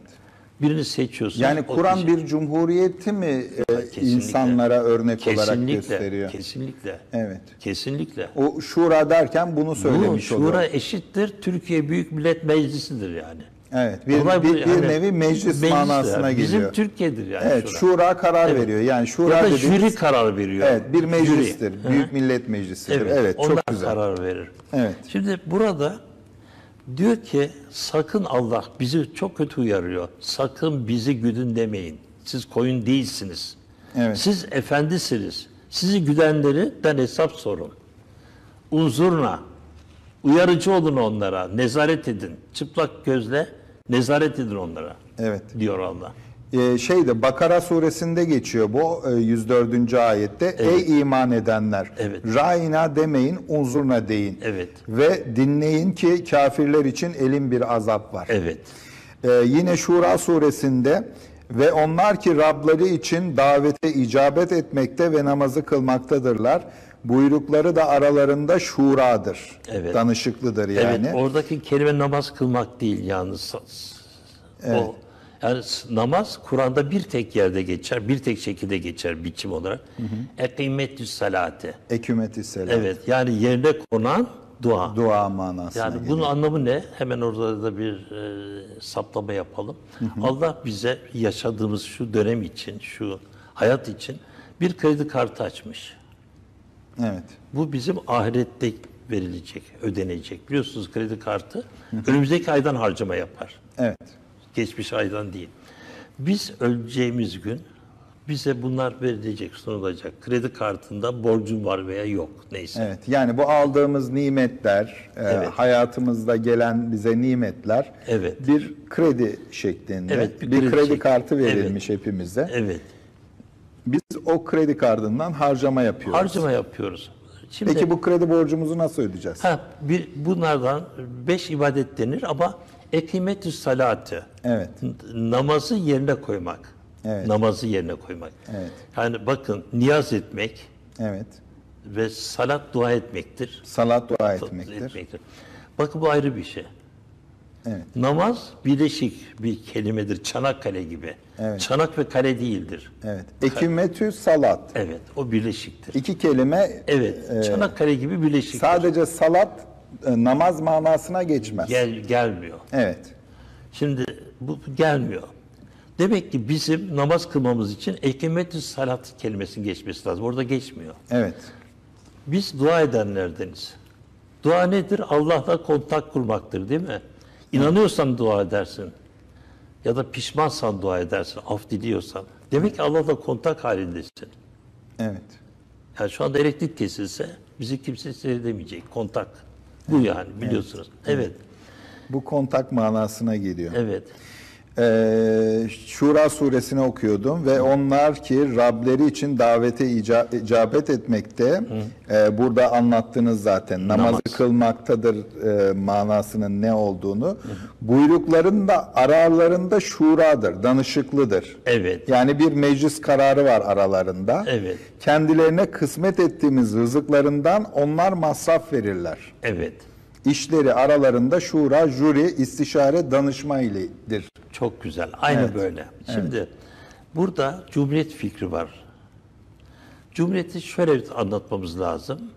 Peygamberimizin, Efendimizin yaptığı şey cumhuriyet. Yaptığı şey cumhuriyet. Yani maaşını alırken kandili söndüren insanlar bunlar. Kendi maaşını alırken. Ama senin maaşını verirken o kandile muhtaç yazıp çiziyor. Evet, devletin Evet. Kendine sıra geldiğinde kandili söndürüyor, Kapatıyor. sabaha bekliyor. evet. Böyle bir cumhuriyet var. Evet. Bir de buna karşılık gelen bir Emeviye var. Aynı anda Tam ikisi tersi çıktı. Emeviye. Aynı anda çıktı. Aynı anda. İki uç Evet. verdi. Evet. Bakın Cumhuriyet, Şura ve saltanat. Yani Hem de nasıl ezmece. İslam neler en başta 2 tane uç verdi. Aslında biri Cumhuriyet, zaten Cumhuriyet. geçerli olan bu. Evet. Bir de bu çıktı. Bir başımıza. Emevi saltanatı Saltanat çıktı.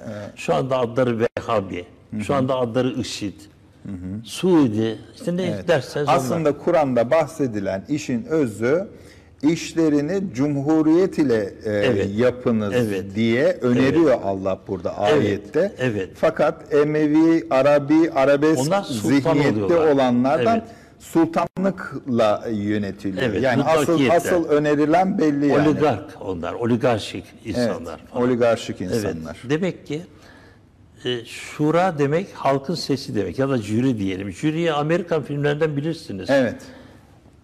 Hakim vicdanını rahatlatmak için jüriye danışır. Bu insan masum mu değil mi diye. Jüri, bakın dikkate, her bir oy vererek yönetimi idare ederler. Ve derler ki sanık suçlu veya suçsuz. Anlatabildim mi? Bu bir meclistir. Meclis kararı çıkarmaktır bu.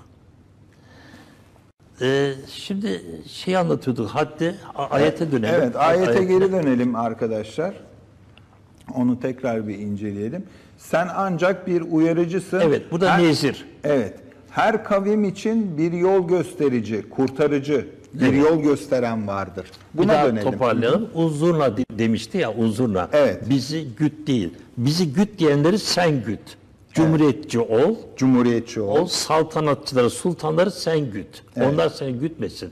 Rayna demeyin, unzurna deyin. Burada nezir diyor kelime. Evet. Açık uyarıcı. Nezaret eden diyor. Bir Ve son uyarıcı. cümleyi okuyoruz. Son cümle, her kavim için bir yol gösteren vardır. Evet. Burada hadde gelince, hududa gelince. Evet. Hududa hatta gelmeye burada kavim kelimesiyle birleştirdiğimiz zaman şöyle bir şey çıkıyor. Bir havuza batarsınız değil mi? Evet. Batarsınız, gidersiniz, Allah korusun, yüzme bilmiyorsanız boğulursunuz değil mi? Evet. Fakat düşmeye devam edersiniz batmaya. Ne zaman kurtulursunuz biliyor musunuz? Had odur. Ayağınız yere değer, ayaklarınızı son hafif noktadır toplarsınız, bir yay gibi kendinizi atar kurtarırsınız. Havuzda ayağınızın yere değdiği nokta haddir. Oradan bir güç alırsınız, fırlarsınız. Yani dibin en dibi manasına da geliyor. Dibin en dibinde vurup çıkabilirsiniz. Evet. O gün, o anda size bir kavim kurtarıcısı gelecektir. Atatürk budur dostum. Evet. Atatürk bu hadden çıkan insandır. Yüce insandır, büyük Yani insandır. orada ayette bahsedilen her kavim için bir kurtarıcı vardır. Külli, her bir kavim için. Ve lekülli kavmin had derken Evet. orada aslında Atatürk'e işaret ediyor. Atatürk burada. Bizim Atatürk, alacağımız ölçü bu. Evet. Neden Atatürk'e dayandık? Zaten önceki ayetlerden kimi okuduk? Türkleri. Evet. Değil mi? Moğolları okumadık değil mi? Evet, Türkleri okuduk. Ya da Aztekleri, İnkaları okumadık. Türkleri okuduk. Türkler derken Turan kavimlerinden bahsediyorum. Evet. Ha diyeceksin şimdi Turancılık mı yapıyorsun? Ona da hemen bir araya girelim. Mesela Zenciler Turan kavmi değildir. Ama Kızılderililer Turan kavmidir. Evet. Meluncanlar da hatta. Evet, Türkçeyi bildikleri Türkçe konuşurlar. Yani Kızılderililer birçok Türkçe dili. kelime var Evet, zaten. çok var. Yine Sümerlilerde de birçok. Evet. Şimdi gelelim Kızılderililere. Evet. Uzak bir kıtada oldukları halde bu insanlar çok özgürdürler. Her Türk gibi, her Turanlı gibi. Evet. Fakat oraya getirilen Arap şeyler var, zenciler var. Evet. Onları ben aşağıdamıyorum, koparılıp getirmiş zavallılar. Ne yapabiliriz ki? Evet. Peki neden getirildi bu kadar insan? Türkleri Türk olan, Türk soyundan gelmiş olan. Kızılderilileri. Evet, Kızılderilileri asla köleleştiremediler beyazlar. Evet. Olmuyor. Bir türlü hakimiyet altına alamadılar. Özgürlük, hürriyet benim karakterimdir diyor bu adamlar. Atatürk'ün sözü aynı Aynı onun zamanda sözü. bu. Şimdi bu insanlar Kızılderilileri normalde asimile edemedikleri için öldürdüler. Büyük bir katliam yapıldı. Kızılderililerin katliamından Amerika kıtası kana bulandı, kana. Fakat Zenciler öyle değil. Çok yumuşaktılar. Hemen Köroğlu veriyorlardı. Bir şeker kamışı ver, yesin, onu kemirsin. Evet. Sana 1 yıl kölelik yapıyor Evet. Zenciler. Türk'ün karakterinden bahsetmek için bu şeyi saplamayı yaptım. Teslim olmuyorlar. Evet, olmuyor. Onun için Turan Yani kavmini açtım. ölüme teslim olmayı yeğlemek denen bir şey var. Evet. Onun için Turan kavmine saplama yaptım. Turan derken Turancılık yapmıyorum. Evet. O kendinden olacak Yani bir yine süreç. bu genetik Genlerle bir ilgili. özellik. Evet, demek bu. ki hat derken, Evet. her kavim derken Türk'ü de içine koyduk mu koyduk. Evet. Ama özellikle Atatürk. Evet. Yani Özellikle en son Atatürk bir kurtarıcı olarak gelmiştir. Libya'da o var, Yemen'de o var, Yeşil Ordular grubunda o var. Hani o İstiklal Savaşımızın bunlar grupları. Yıldırım ordularında o var. Gelibolu'da o var. Ne bileyim her yerde o var. Ankara'da o var, Samsun'da, Amasya Tamimi, Erzurum Kongresi, Sivas Kongresi. Ankara'ya geliyor, meclisi açıyor. evet. Hep Atatürk var. Var mı başka kişi? Asker arkadaşları da var. Evet. İnönü yanında. Ama mesela Kazım Karabekir için büyük komutan, büyük kumandan, mareşal olacak insanlar bunlar, Fevzi Çakmak. Ama onların inkılapları, devrimleri yok. Yine padişahlığı kurup devam edelim diyorlar. Evet. Atatürk her şeye orada karşı çıkıyor. Biz kökten bir şey yapacağız. Peygamberin elinden saltanatı almışlardı Emeviler, Evet. Muaviyeciler, bilmem Yezid. Yezid oğlu, Muaviye babası, dede de Ebu Süfyan. Ebu Süfyan. Yani peygamberi kınayan adam. Evet. Düşmanı peygamberi, açık düşmanı. Evet. Ama Müslüman olmuş güya, sözde. Sözde. Yani onda da yine başka bir programda Evet. o ayetleri de açıklayabiliriz. Evet. Bir soru geldi burada. Evet. Atatürk Yıldırım ordularını çektikten sonra Anadolu'yu nasıl örgütledi? Antep, Maraş, Urfa ve benzeri. Bu konuyla ilgili bir soru var. Evet. Bunu şimdi erteleyelim bu soruyu. Şöyle erteleyelim. Bir sonraki programlara erteleyelim bunu. Tamam. Şöyle erteleyeceğiz. Şimdi Kahramanmaraş'a, Maraş'ın kahraman olmasına, kahraman adını veren, ünvanını veren, Evet. Antep'e Gaziantep dedirten Atatürk Fransızlara karşı ilk cephesini açtı. Çekildi, geldi. Yani Yemenlerden geldi. Yemenlerden geldi. Araplar bize pusular kurdular. Çok Osmanlı ve Türk öldürdüler. Atatürk'ü arkadan vurdular. Atatürk ordularına. Atatürk orduları demeyelim de Liman von Sanders Paşa var. Almanlarla bir aradaydık ya Evet. o devirde. O zaman Osmanlı'da bir paşaymış Almanların Evet, görevlendirdiği. evet, evet. Liman Evet. Atatürk de onun şeyi daha sonra zaten gidiyor da yarbay oluyor. Evet. Gelibolu'da Atatürk Çanakkale. onun yerine geldi Çanakkale Savaşı'nda. Evet, onun yerine geldi. Ama hep onunla beraberdi. Liman von Sanders Yeşil Ordular'da, Yıldırım Orduları'nda çekildi. Atatürk'ü de beraber çekildiler, geldiler. Evet.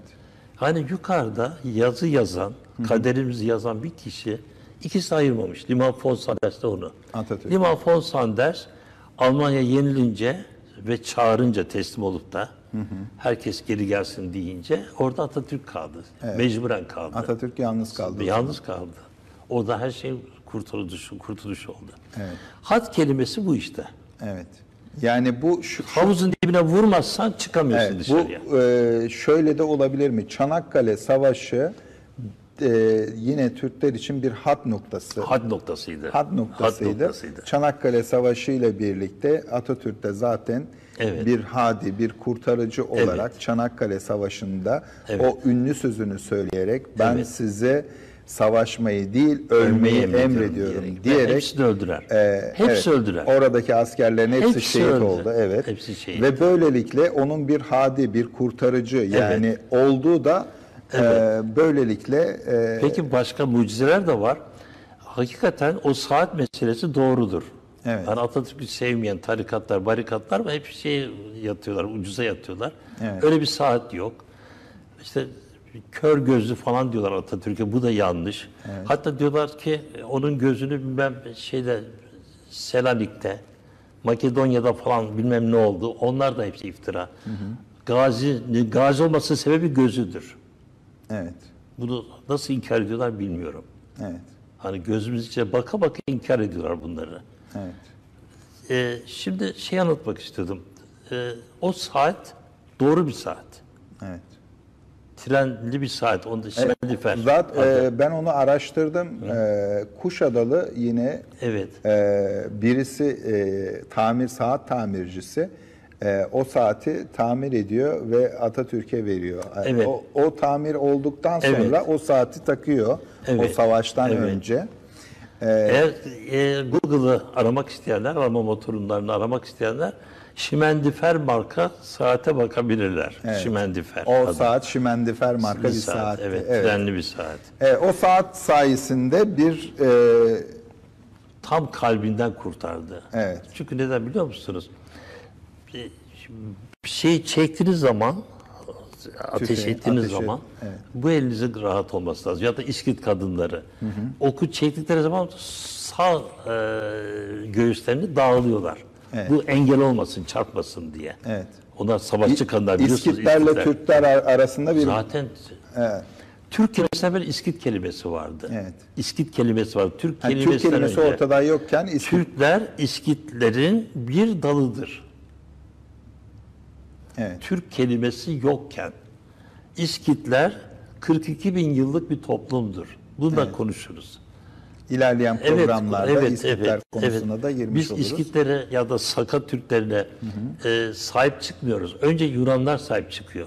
Evet. O kadar çok heykel, resim İskitlerle ilgili, kadın savaşçılar Amazonlarla ilgili. Amazonlar Samsun'da yaşamışlar onlar. Evet, her yerde, sadece Samsun'da değil.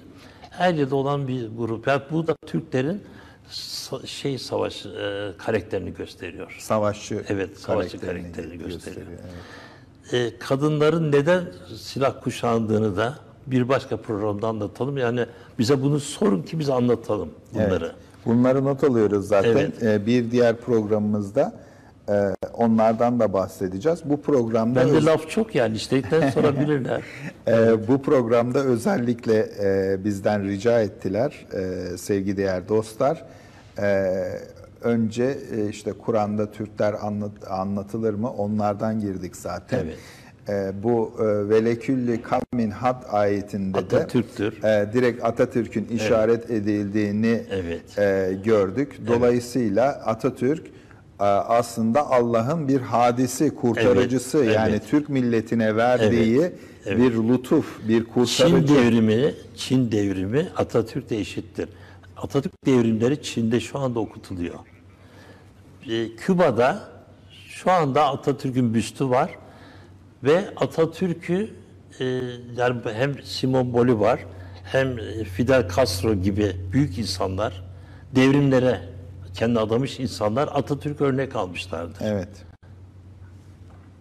Şu anda Mustafa Kemal Atatürk diyen adamı hatırladınız mı? Venezuelalı. Evet, evet. Ç'nin bile başucu kitabıymış, yanından ayırmadığı bir kitapmış. Evet. Şu anda Çin devleti... Guevara'yı diyorsun değil mi? Evet, Guevara. Çin devleti 5. 6. 7. 8. ve 9. sınıfta Atatürk'ün hayatını ders konusu yapmış. Evet, aynen. Ve talebelerine devrimlerini Çinlilere örnek olsun diye anlatıyor. Çin devleti, Çin hükümeti. Atatürk'ün nasıl Ama biz onları hep komünist Çinler diye biliriz. Halbuki öyle yapıyorlar. Öyle diyorlar. Evet, örnek alıyorlar. Örnek alıyorlar. Atatürk'ü çok seviyorlar. Şu anda Çin'e komünist diyebilir misiniz? Dünyanın en ileri ikinci büyük devleti. Evet.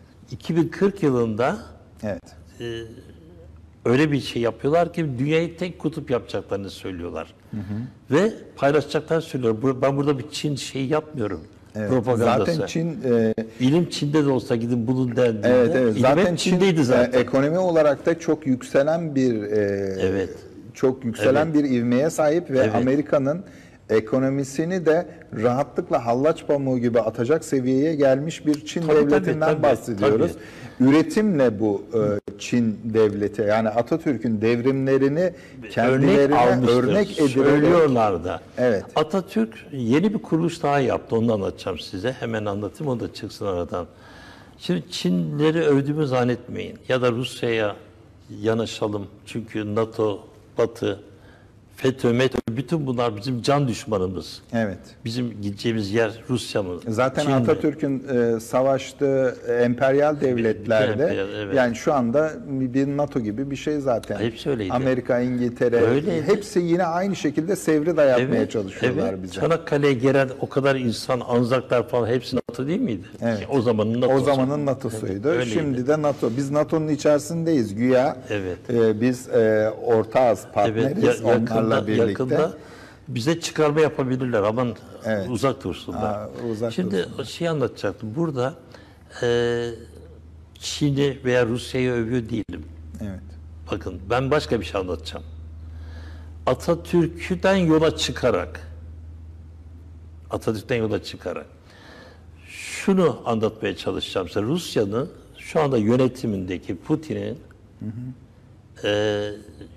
Putin'in de bir yöneteni var. Alexander Dugin. Alexander Dugin. Evet. Evet. Bu kişi onun baş danışmanı, onun dediği oluyor. Hani bu adam şunu da söylemiştir. Rusya'da hangi Rus'un altını kazırsan Hangi altından Rus'un Türk çıkar. yaldızını kazırsanız altından Türk çıkar. Türk çıkar. Evet. Cilanın altından Türk çıkar. Alexander Bu Dugin'in meşhur böyle bir adamdır, sözü bu- var. bu. Evet. Alexander Dugin'i unutmayalım isim olarak. Bir.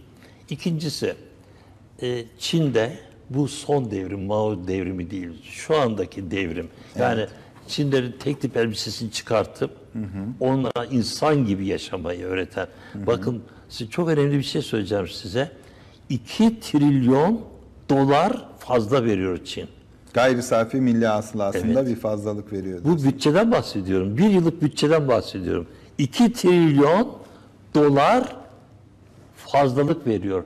Hani doları artık da biz anlayabilmek için değil mi? 6 lira mı dolar? Evet 6 lira. 6 ile çarpın falan yani. Yani o rakamlar. Çarpmayın, vazgeçin. Vazgeçin, Hani öyle- uğraşılmaz. Evet. Evet. Çin bu fazlalığı kime verdi biliyor musunuz? Dağıttı, temettü yaptı. Kendi halkına, Vatandaşlarına. kendi vatandaşlarına geri dağıtınca Evet. halkın yaşam seviyesi de otomatikman Yükseldi. yükselmiş oldu. Çinliler şimdi burada Aydın'da falan fing atıyorlar. Evet. En güzel yemekleri yiyip en güzel otellerde kalıyorlar. Buraya kadar geliyorlar. Artık dünyanın yeni yükselen değeri, yeni gücü Evet. Çin gözüküyor. Evet bütün ekonomik ama verilerde. bir şeyi saklamaya devam ediyorum. Hala saklamaya devam ediyorum. Şimdi şöyle bir şey. Dugin soruyor bunu. Çin'le Rusya bir araya gelse gelemezler. Mümkün değil. Birbirlerinin can düşmanıydılar onlar zamanında. Evet, birbirlerini hiç sevmezlerdi. Gelselerdi. Buna diyor birkaç ülke daha girseydi diyor. Bir şey olsaydı diyor. Bize komünist denmeseydi diyor. Ruslar artık komünist falan değil biliyorsunuz. Evet. Sadece Belaruslar komünizmi yaşıyorlar, devam ediyorlar. Rusya'da kalmadı. Evet, kalmadı. Ne yapalım diyorlar. Bunu pek az kişi bilir. BRICS, bunu duydunuz mu? BRICS, evet. BRICS. Evet, BRICS. Bir ara araştırınız bunu. Bu konu üzerine de konuşabiliriz. Evet. Yani bir takım ön bilgi de anlatmaya çalışayım. Hemen BRICS anlatayım. kelimesi Brezilya, Evet. Rusya, Evet. India yani Hindistan. Hindistan, China, Çin Evet. Ve South Afrika. Evet, South BRICS. Afrika. Evet. Bu insanlar, bu devletler bir araya geliyor, bir birlik kuruyorlar. Evet. Alexander Dugin'in gösterdiği yolda. Alexander Dugin bir danışman, onun da tabii danışmanları veya efendileri olabilir, onu bilemeyiz. Bu adam bir şeyler planlıyor ve o şeyler oluyor. Evet. Ve oldu. BRICS diye bir devlet kuruldu. Devletler topluluğu kuruldu. Evet. Amerika bunun için Çin deyip duruyor. Bir Bağırıp zamanlar duruyor. tek kutuptu dünya. kutuptu, evet. Şimdi çift kutuplu hale Evet, geldi. evet, Amerika'nın evet. karşısına Evet. BRICS diye bir devletler topluluğu Evet. da ve güçlü Evet. bir devletler Evet. topluluğu da karşısında belirdi. Artık Şimdi 5 tane büyük devlet var. Bu grup içinde, birlik içinde. 1,5 milyar şey var. Çinli var. Çinli var. 1 milyar Hintli var. Evet. Ondan sonra diğerlerini de toplarsanız 1-2 milyar da onlar tutuyor. 1,5 milyar da onlar tutuyor. Yarıya yarı neredeyse. Dünyanın gücü onlarda, bakar mısınız BRICS'te? Evet. Dünyanın gücü burada. Bunun para gücünü de ayrıca konuşuruz. Ekonomik gücünü de ayrıca konuşuruz. Evet, ayrıca ekonomik gücü olarak ayrıca konuşabiliriz. Mailler gelmeye devam ediyor. Bir soru daha var. İyi akşamlar. Böyle güzel bir program yaptığınız için çok teşekkür ederim. Biz teşekkür ederiz. Benim gibi gevezeyi dinlediğiniz için. Çok teşekkür ederim. Moderatör ve menajerim, sevgili dostum, can ciğerim, candaşım İbrahim'e de ayrıca ben çok teşekkür ediyorum. Biz teşekkür ederiz. Rejideki arkadaşlarıma çok teşekkür ediyorum. Evet, rejideki arkadaşlara Işıklarda da. sizi göremiyorum ama ışıklar içindesiniz. Nilüfer Açılan Yıldız yazmış. Çocukken görmüş olduğum bir rüyanın şu andaki fiziki olarak içindeyim. Bu durumda fizik yasalarını açıklamanız mümkün mü diye bir soru gelmiş. Bunun için yeterli kalır mı programımız? Aslında Dejavüden bahsediyoruz. Evet. Yani ben bu anı yaşadım duygusu. Evet, çocukken görmüş olduğum bir rüyanın şu anda fiziki olarak içindeyim diyor. Evet, dejavu görmüş. Evet, dejavu görmüş. Yani burada etkili olmuşum. Gelecekle geçmiş haberleşmiş. Evet. Gelecekle geçmiş haberleşmiş. Gelecekteki şu olgu, burada beni gösteren olgu, oraya geçmişe rüya olarak gitmiş. Olabilir bu. Bu dejavünün Bu mümkün çeşitleri. diyorsunuz. Çok mümkün. Yani bir insan geleceğe yönelik bir rüyayı alabilir ve Evet. gelecekte aynı koşullarda, durumlarda Evet. Şimdi ben yaşayabilir. çok basitçe anlatmaya çalışacağım. Hızlı ve basitçe anlatmaya çalışacağım. Tamam, Hanımefendiye ne olduğunu anlayabilmek için. Biz elektromanyetik birleşik bir kuvvet denen şu dünyanın şu kuvvetinde yatakta uyuyoruz biz böyle. Evet. Uyuruz. Yatakta. Yani gündüz birleşiktir bu. Geceleyin rüya durumuna geçtiğimizde, yatağa girdiğimizde elektrik alan dünyadır, yatar. Evet. Manyetik alan, hani hu demiştim ya, Evet, yukarı doğru yükseğe doğru ayrılır. 45 derecelik bir 90 derecelik 90 bir derece. açı yapıyor. Evet. 90 derece yukarıya gider. Bakınız buradaki yatan kişi benim bypass edilmiş, uyuyorum çünkü. Ceset. Ceset gibi pozisyondayız. Ama buradaki kişi yukarıda. Bu yukarıdaki kişiyi şöyle anlatabilirim. Ben buradayken şurayı göremem. Evet. Fakat şöyle olursam bunu görerim. Geleceği de görüyorsun. Evet, geleceği görüyorum. Burada yarını göremiyorum. Gemiyi görmek gibi. Gemi ufukta çıkıyor ya, direği. Evet. Yaklaştıkça büyüyor. Evet. Gemiyi görmek gibi. Ne kadar yükselirsen Yatarken normalde bakarsanız gemiyi göremezsiniz Evet. ama kalktığınız zaman gemiyi görmüş olursunuz. evet. Kalktığımda gemiyi gördüm. Ya da neyse bu geleceği gördüm. Şu köşeyi. Evet. Bakınız burada olanı anlatıyorum. Onu unutuyoruz. Her rüyayı unuttuğumuz gibi bunu da unutuyoruz. Arkadan bir an geliyor. Ben bu anı yaşadım. Evet. Ben bu anı yaşadım. Ya da ben bu anı rüyamda gördüm. Onu bilemiyorsunuz. Evet. Hangisi? Doğru. Yaşadın mı? Rüyada mı Evet, gördün? rüyada mı gördün? Ben bu anı yaşadım diyorsunuz. Doğrudur. Nasıl yaşadınız? Şimdi bu böyle yapmıştım ya. Evet. Çok basit bir şey bu. Evet. Buradan yavaş yavaş gittik ya. Evet. Yarın oldu, öbür gün oldu, öbür hafta, öbür ay oldu. Zaman ilerledi. Bir yıl geçti. Bu noktaya geldim. Ben bunu hatırlıyorum. Çay içmiştim. Program yapmıştım. Aklına geliyor. Bu çocuktum daha. 6 yaşındaydım. Evet. İşte bu. Geminin tepesinden burayı görmek olayı. Evet. Yani bu olay mümkündür Bu diyor. olay mümkün. Gelecekle geçmiş, haberleşmiş. Evet. Rüyada düşmek ne demektir diye bir soru gelmiş. Sorular kısmına geçtik bu arada. Programın son Öyle mi? kısmı olarak sorular kısmına geçtik bu arada. O soruları yöneltmeye başlayacağım. Çünkü son yarım saatin içerisinde, son 10 dakikanın yukarıda reji uyardı. Evet, Son tamam, 10 dakikanın içerisine girmişiz.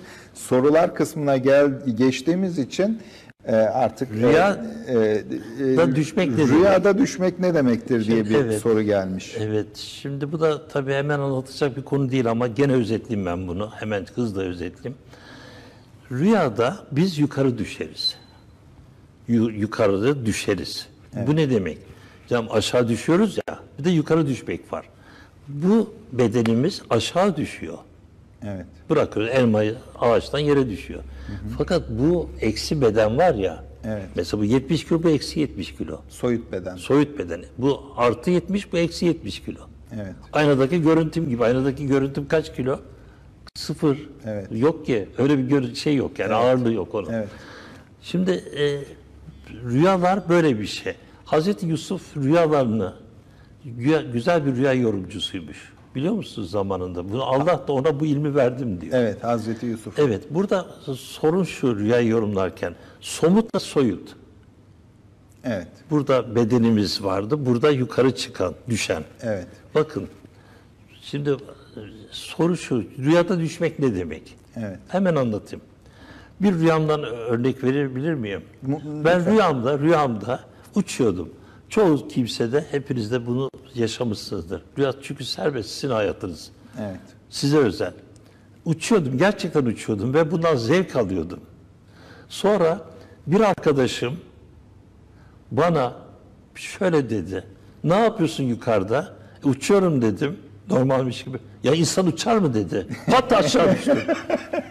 Aşağı düştüm derken yataktan düşmedim. Ama buram ağrıyordu. Evet, rüyada düştünüz yani. Rüyada ama buram ağrıyordu. Evet, Yani yataktan hissettiniz onu. düşmedim. Evet, kalktığınızda da ağrıyordu. Şimdi bakın, rüyada düşmek ne demek? Evet. Yukarı düşmek, aşağı düşmek. Evet. Bu iyi bir cevap oldu mu? Evet, bence yeterli bir... Rüyada yukarı düşeriz, gerçek hayatta aşağı düşeriz. Evet, o zaman süremiz de kısaldı. Son bir soru alalım. Mustafa Selvi. Ramazan ayında olmamız sebebiyle Sayın Hans Bey, Kadir Gecesi hakkında bir şeyler söylemek ister mi veya Kadir Gecesi hakkında? Bu yine uzun bir konu yani Kadir Gecesi. Kadir Gecesi'nde zaten programımız olacak değil mi? Kadir Gecesi'nde programımız Cuma günü, olacak. evet, olacak. Cuma günü olacak. O bir diğer programda bu Kadir Gecesi. Kadir Gecesi'ni orada anlatalım. Evet. Çünkü ben bugün biraz dini konulara girdim. Aslında benim iştigal alanım kozmoloji, kozmogoni, bilim üzerine evren, zaten yaratılış bilim. programın içerisinde Evet. şu bilimleri konuşacağız. Ama mübarek aylarda bunları konuşuyoruz. Evet, Çünkü evet. ben Müslüman Türk'üm. Evet, Ramazan Bunu içinde konuşuyoruz. bunları Evet, konuşabiliriz. konuşuyoruz. Bu gayet normal Evet, ama ileriki evet. programlarda nelerden konuşacağız? Evet. Mesela futuroloji konuşacağız. O neler Kozmoloji konuşuyoruz. Evet. konuşacağız, yaratılış Evet. bilimi yine. Aklınıza ne gelirse konuşacağız. Kozmos ve fizik Evet. bunlarla ilgili Evet, ve tarihi konuşacağız, coğrafya konuşacağız, sosyoloji, geleceğin felsefe, bilimlerini de mana konuşacağız. aleminde manalandıracağız bazı şeyleri. Evet, yani bir nevi şöyle bir şey olacak. Cevaplanmayan hiçbir soru kalmayacak. bu Kesinlikle, programda. kendime yakıştırmam bunu. Evet. Her soruyu cevaplandırmak zorundayım. Sevgili değerli dostlar, çok iddialı bir giriş yapıyoruz bu programla Ama birlikte. ispat ettik değil mi? Aynen, Evet. aynen. Cevaplanmayan hiçbir soru kalmayacak. Evet. Hiçbir soru kalmayacak. Bu programımızın Ana teması olsun. ana teması iddiasıdır. İlerleyen bölümlerde sorularınıza 1 saatlik dilim ayıracağız. 1 saatte konumuzla ilgili, sonra sorularımıza geçeceğiz. Son 7 dakikamız kaldı. Genel olarak programımızı toparlayalım o zaman yavaş Olur, yavaş. yani. Fazla vaktimiz kalmamış. Evet. Peki sen bir soru sor. Mesela alttan gelen bir şey sor. O bakma, kopya alma oradan. Sen bir soru sor. Yukarıdan rejiden arkadaşlardan bir soru geldi. Öyle Onlar mi? da merak ediyorlarmış. Karabasan hakkında soruyorlar. Karabasan ne demek? Karabasan. Rüyalarla ilgili ilginç sorular geldi peş peşe. Arda Evet, arda 3 evet. tane soru geldi. Karabasan'ı merak ediyorlarmış. Şimdi karabasan şudur. Demin söyledik ya. Enerji eşittir madde çarpı. Hani şöyle diyeyim, cin eşittir insan çarpı melek. Evet. Diye bir formülü var ya bu işin. Cinler hızlı dedim yaratıklardır. Hızlı olduğu için de göremiyoruz. Evet. Cinler çeşit çeşit şeyleri var. Şeytan denen bir grubu var, ifrit denen bir İfrit denen grubu var. grupları var. Var bunların çeşitli şekilleri var. Karabasanlara veya hamile kadınlara musallat olan albasanlara bütün bunlar bir kategori. Burada demin yanlışlıkla 45 dediniz Derece ya. dedim. Evet, evet. Aslında, evet. Şimdi bakınız. Yeniden ayrılıyoruz. Evet. Hayatta yaşıyoruz şu anda. Hayatta böyleyiz şu anda. Yatağa girdiğim anda böyle olacağız. Evet. Fakat böyle olurken bir de faz dünya Arası var. Ara Yani faz. benim dediğim az önce Ara yanlış faz var. 45 derece. Evet. Ara faz var. Ara faz hem buraya bakıyor hem buraya bakıyor. Evet. Hem insanlarla hem diğer tarafta şey diyor. Arap fazın Kur'an'da bir ismi var mı? Var. Mele-i Ala. Meleği ağla. O cinler Mele-i Ala'ya kulak verirlerdi, melekleri dinlerlerdi, insanlara haber getirirlerdi. Ayet altında ya. Evet, cinlerin de sıkça bulundukları Yaptıkları yerler, dinlemeler, gelecek hakkında bilgiler veyahut da meleklerden bilgiler çalınan kısım bu şeyde de Kur'an'da da mevcut. Kur'an'da da mevcut. Evet. Şimdi bu ara bölgede Mele-i Ala'nın altında, üstünde melekler var. Altında da işte cinler ve cinlerin sığınan insanlar, büyücüler, şunlar bunlar var. Yani kötü bir kategori. Evet. Lafını bile etmek istemiyorum. Evet. Yaygın çünkü, çok yaygın. Hocaya gitmek. Neyse, dağıtmadan şeyi soralım, anlatalım. Lütfen. Al karısı dedikleri, albız karısı dedikleri, albastı dedikleri, hamile olması diye musallat olan ve uykuda bizim buramıza oturup, göğsümüze oturup sadır bölgesine oturup zaten orayı sıkan o konuda ben de bir şey yaşamıştım. Yani üzerime sanki bir şey ve oturmuş. kıpırdayamazsın. Nefes ağzından kelime dahi çıkamıyor. Çıkmıyor. Katalepsi deniyor ona. Katı hale girmek. Evet. Kas katı olmak. Katalepsiye giriyorsunuz. Kıpırdayamıyorsun. Sanki hapsolmuş. Keşke bitse diyorsunuz. Böyle Allah anmaya başlıyorsunuz. Yalvarmaya başlıyorsunuz Allah'a. İçinden ne dua geliyorsa onları söylemeye çalışıyorsun. Genelde karabasanlar tam gözükmezler. Evet. Tam gözükmezler karabasanlar. Bir gölge için sizin buranızdadır veya arkanızdadır veya sizi bir şekilde sıkıyordur. Orada bir korku havası vardır sizin orada. Uyandığınız zaman oh şükür ya Rabbi falan dersiniz. Allah'ı anmak için de güzel bir vesile. Yani şükür demek de güzel bir şey oluyor. Bir de gerçek karabasanlar var. Onların da Arapçası var ama İngilizcesi Google'dan arayıp bulsunlar diye söylüyorum. Entity. Entity. The Entity. Evet, The Entity. Bununla ilgili bir sinema filmi de yaptılar. O da var. Bu Karabasan'da geceliğin gelip giden bir insan değildir. Eğer vaktimiz müsaitse hemen çok basit anlatabilirim. Bilmiyorum, müsait miyiz? Süremiz kısa. Kısaca bahsedersen. Ne kadar kısa? Ne kadar? Son 3 dakikamız kalmış. Son 3 dakika anlatayım. İnsan atomun çekirdeğidir. Evet. Proton, nötron bu. Evet. Çok ağır hareket eder. Nereden biliyoruz bunu? Ses dalgalarından. Ses, şu anda benim sesim 375 metre saniye hızla gidiyor. 375 metre alt tarafı. Evet. Bakın bu böyle. Tam bir madde. Evet. Tam bir insan. Evet. Bir de etrafında elektron var. Değil mi? Evet. Atomun etrafında bir de elektron. Elektronun hızı, ışık hızının %99'u. Evet. Farkında mısınız? Evet. Yani bu insan, bu cin. Evet. Ya da nefsimiz Ya neyse. elektron da cin olmuş oluyor atoma göre. Etrafında bu dönüyor. etrafta dönüyor. Bunlar etrafta dönmese şu olacaktı. İnsan 375 metre hızla saniyede giderken bu saniyede 300 bin kilometre hızla geçerdi. Yani bu saniyede 300 bin Buna kilometre. rüzgarı deniyor, yel deniyor. Cinin rüzgarı değmesi deniyor. Evet. Ama çok garip bir şey. Bu Allah böyle bir şey göstermesin. Bir cin, bir insan arasında E eşittir M olduğu için aşk olabilir. Karşıt cinsler arasında. Evet. O zaman bu cin kendini feda ediyor. Böyle gideceğine şu yavaş buradan gelen insanın etrafına atom oluyor. Evet. Atom modelini yaratıyor. Elektron dönmeye başlıyor. Bakın aynı hızla gitmeye başlıyor. Böyle gideceğine hızla beraber gidiyorlar. 375 ile. 375 ile bir gidiyorlar. Ama bu hep böyle dönüyor. Bu duruyor, bu böyle dönüyor. Hani dönmeseydi gidecekti büyük bir hızla. Evet. Bu insanlara cinlenmiş, cinlerle evli deniyor. Evet. Neden? Çünkü cin ve insan burada bir koalisyon kurmuşlar, atom oluşturmuşlar. Evet. Bu arada rejiden bize bir 5 dakikalık ek süre açtılar. Doyamamışlar herhalde. Gelen telefonlarda ve maillerde. Ben de demiştim. öyle Ben söyleyeyim. demiştim. Bakın, bir ek 5 dakika süre daha ben bir açıldı. tilakilik konusuyum burada. Evet. Bununla ilgili ayette de şöyle bir okumak isterim. Buyurun.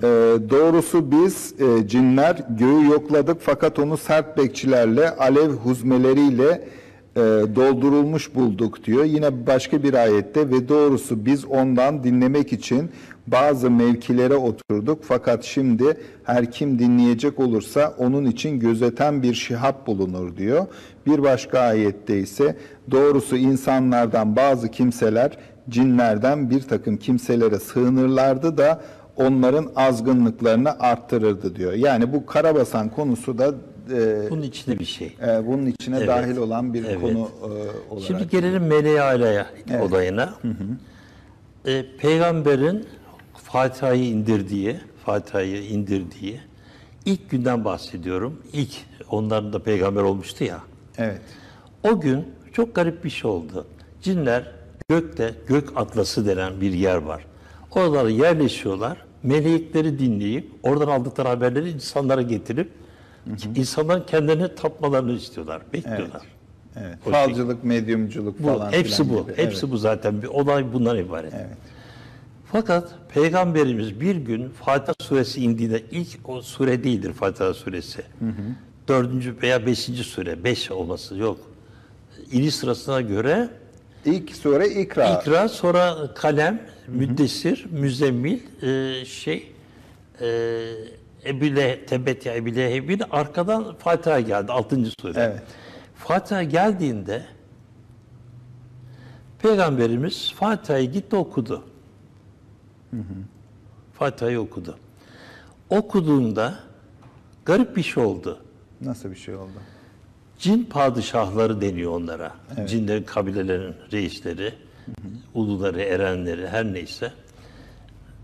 Orada anlatıyor ayette. Evet. Biz bundan evvel diyor çıkardık yukarıya. Melekleri dinlerdik. Meleği Ala'yı dinlerdik.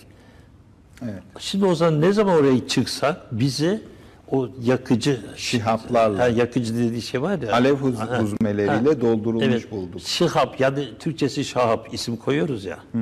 Şahap mermi demektir, atış demektir. Ama kaçınılmaz vuruş. Nişancı atışına şahap denir. Güdümlü atış. Evet, nişancı atışı. Nişancı atışı bu. Evet. Mutlaka indirir yere. Evet. Öyle bir İsabeti bulur mutlaka. Evet. Buna kozmik ışık deniyor bunlara. Evet. Şimdi burada çok enteresan bir şey oluyor. Peygamber ertesi gün gene aynı yere gidiyor. Bu sefer bir arkadaşını götürüyor.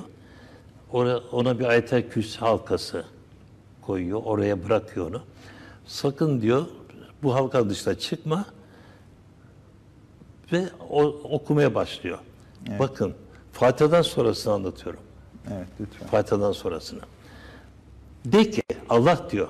Evet. De ki bana malum oldu. Cinlerden bir grup geldi. Evet. Biz doğrusu çok hayret verici bir Kur'an dinledik. Şimdi bakın bir gün önceki olan olay bu. Bunu Allah bildiriyor cinlere. Siz gelmiştiniz. Evet. Bakın ben kelimeyi birebir teypledim size gönderdim.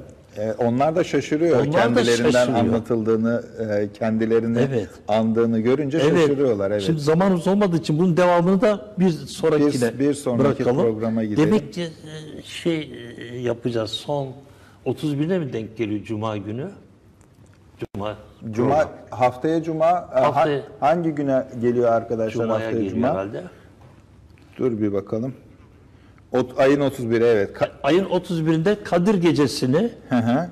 Anlatacağız. İnanılmaz ama. İnanmayacaksınız. Tamam. Ben anlatacağım inanmayacaksınız. Evet, çok güzel sürprizler olacak o zaman. Hem de nasıl? Kadir Gecesi. Hem de nasıl? Kadir Gecesi ile ilgili başlıyoruz. Evet. O zaman şimdiden duyuralım. Şimdiden sorularınızı hazırlayın sevgili dostlar. Önümüzdeki Cuma günü Kadir Gecesi ile ilgili bilinmeyenleri anlatacağız. Kadir Gecesi nerededir, nasıldır, nasıl bulunur? Kadir Gecesi nasıl anlatılır Kur'an'da? Evet. Bunlarla ilgili konulara geleceğiz. Çok teşekkür ediyoruz Ben size. teşekkür Çok ediyorum. harika bir Ben program teşekkür oldu.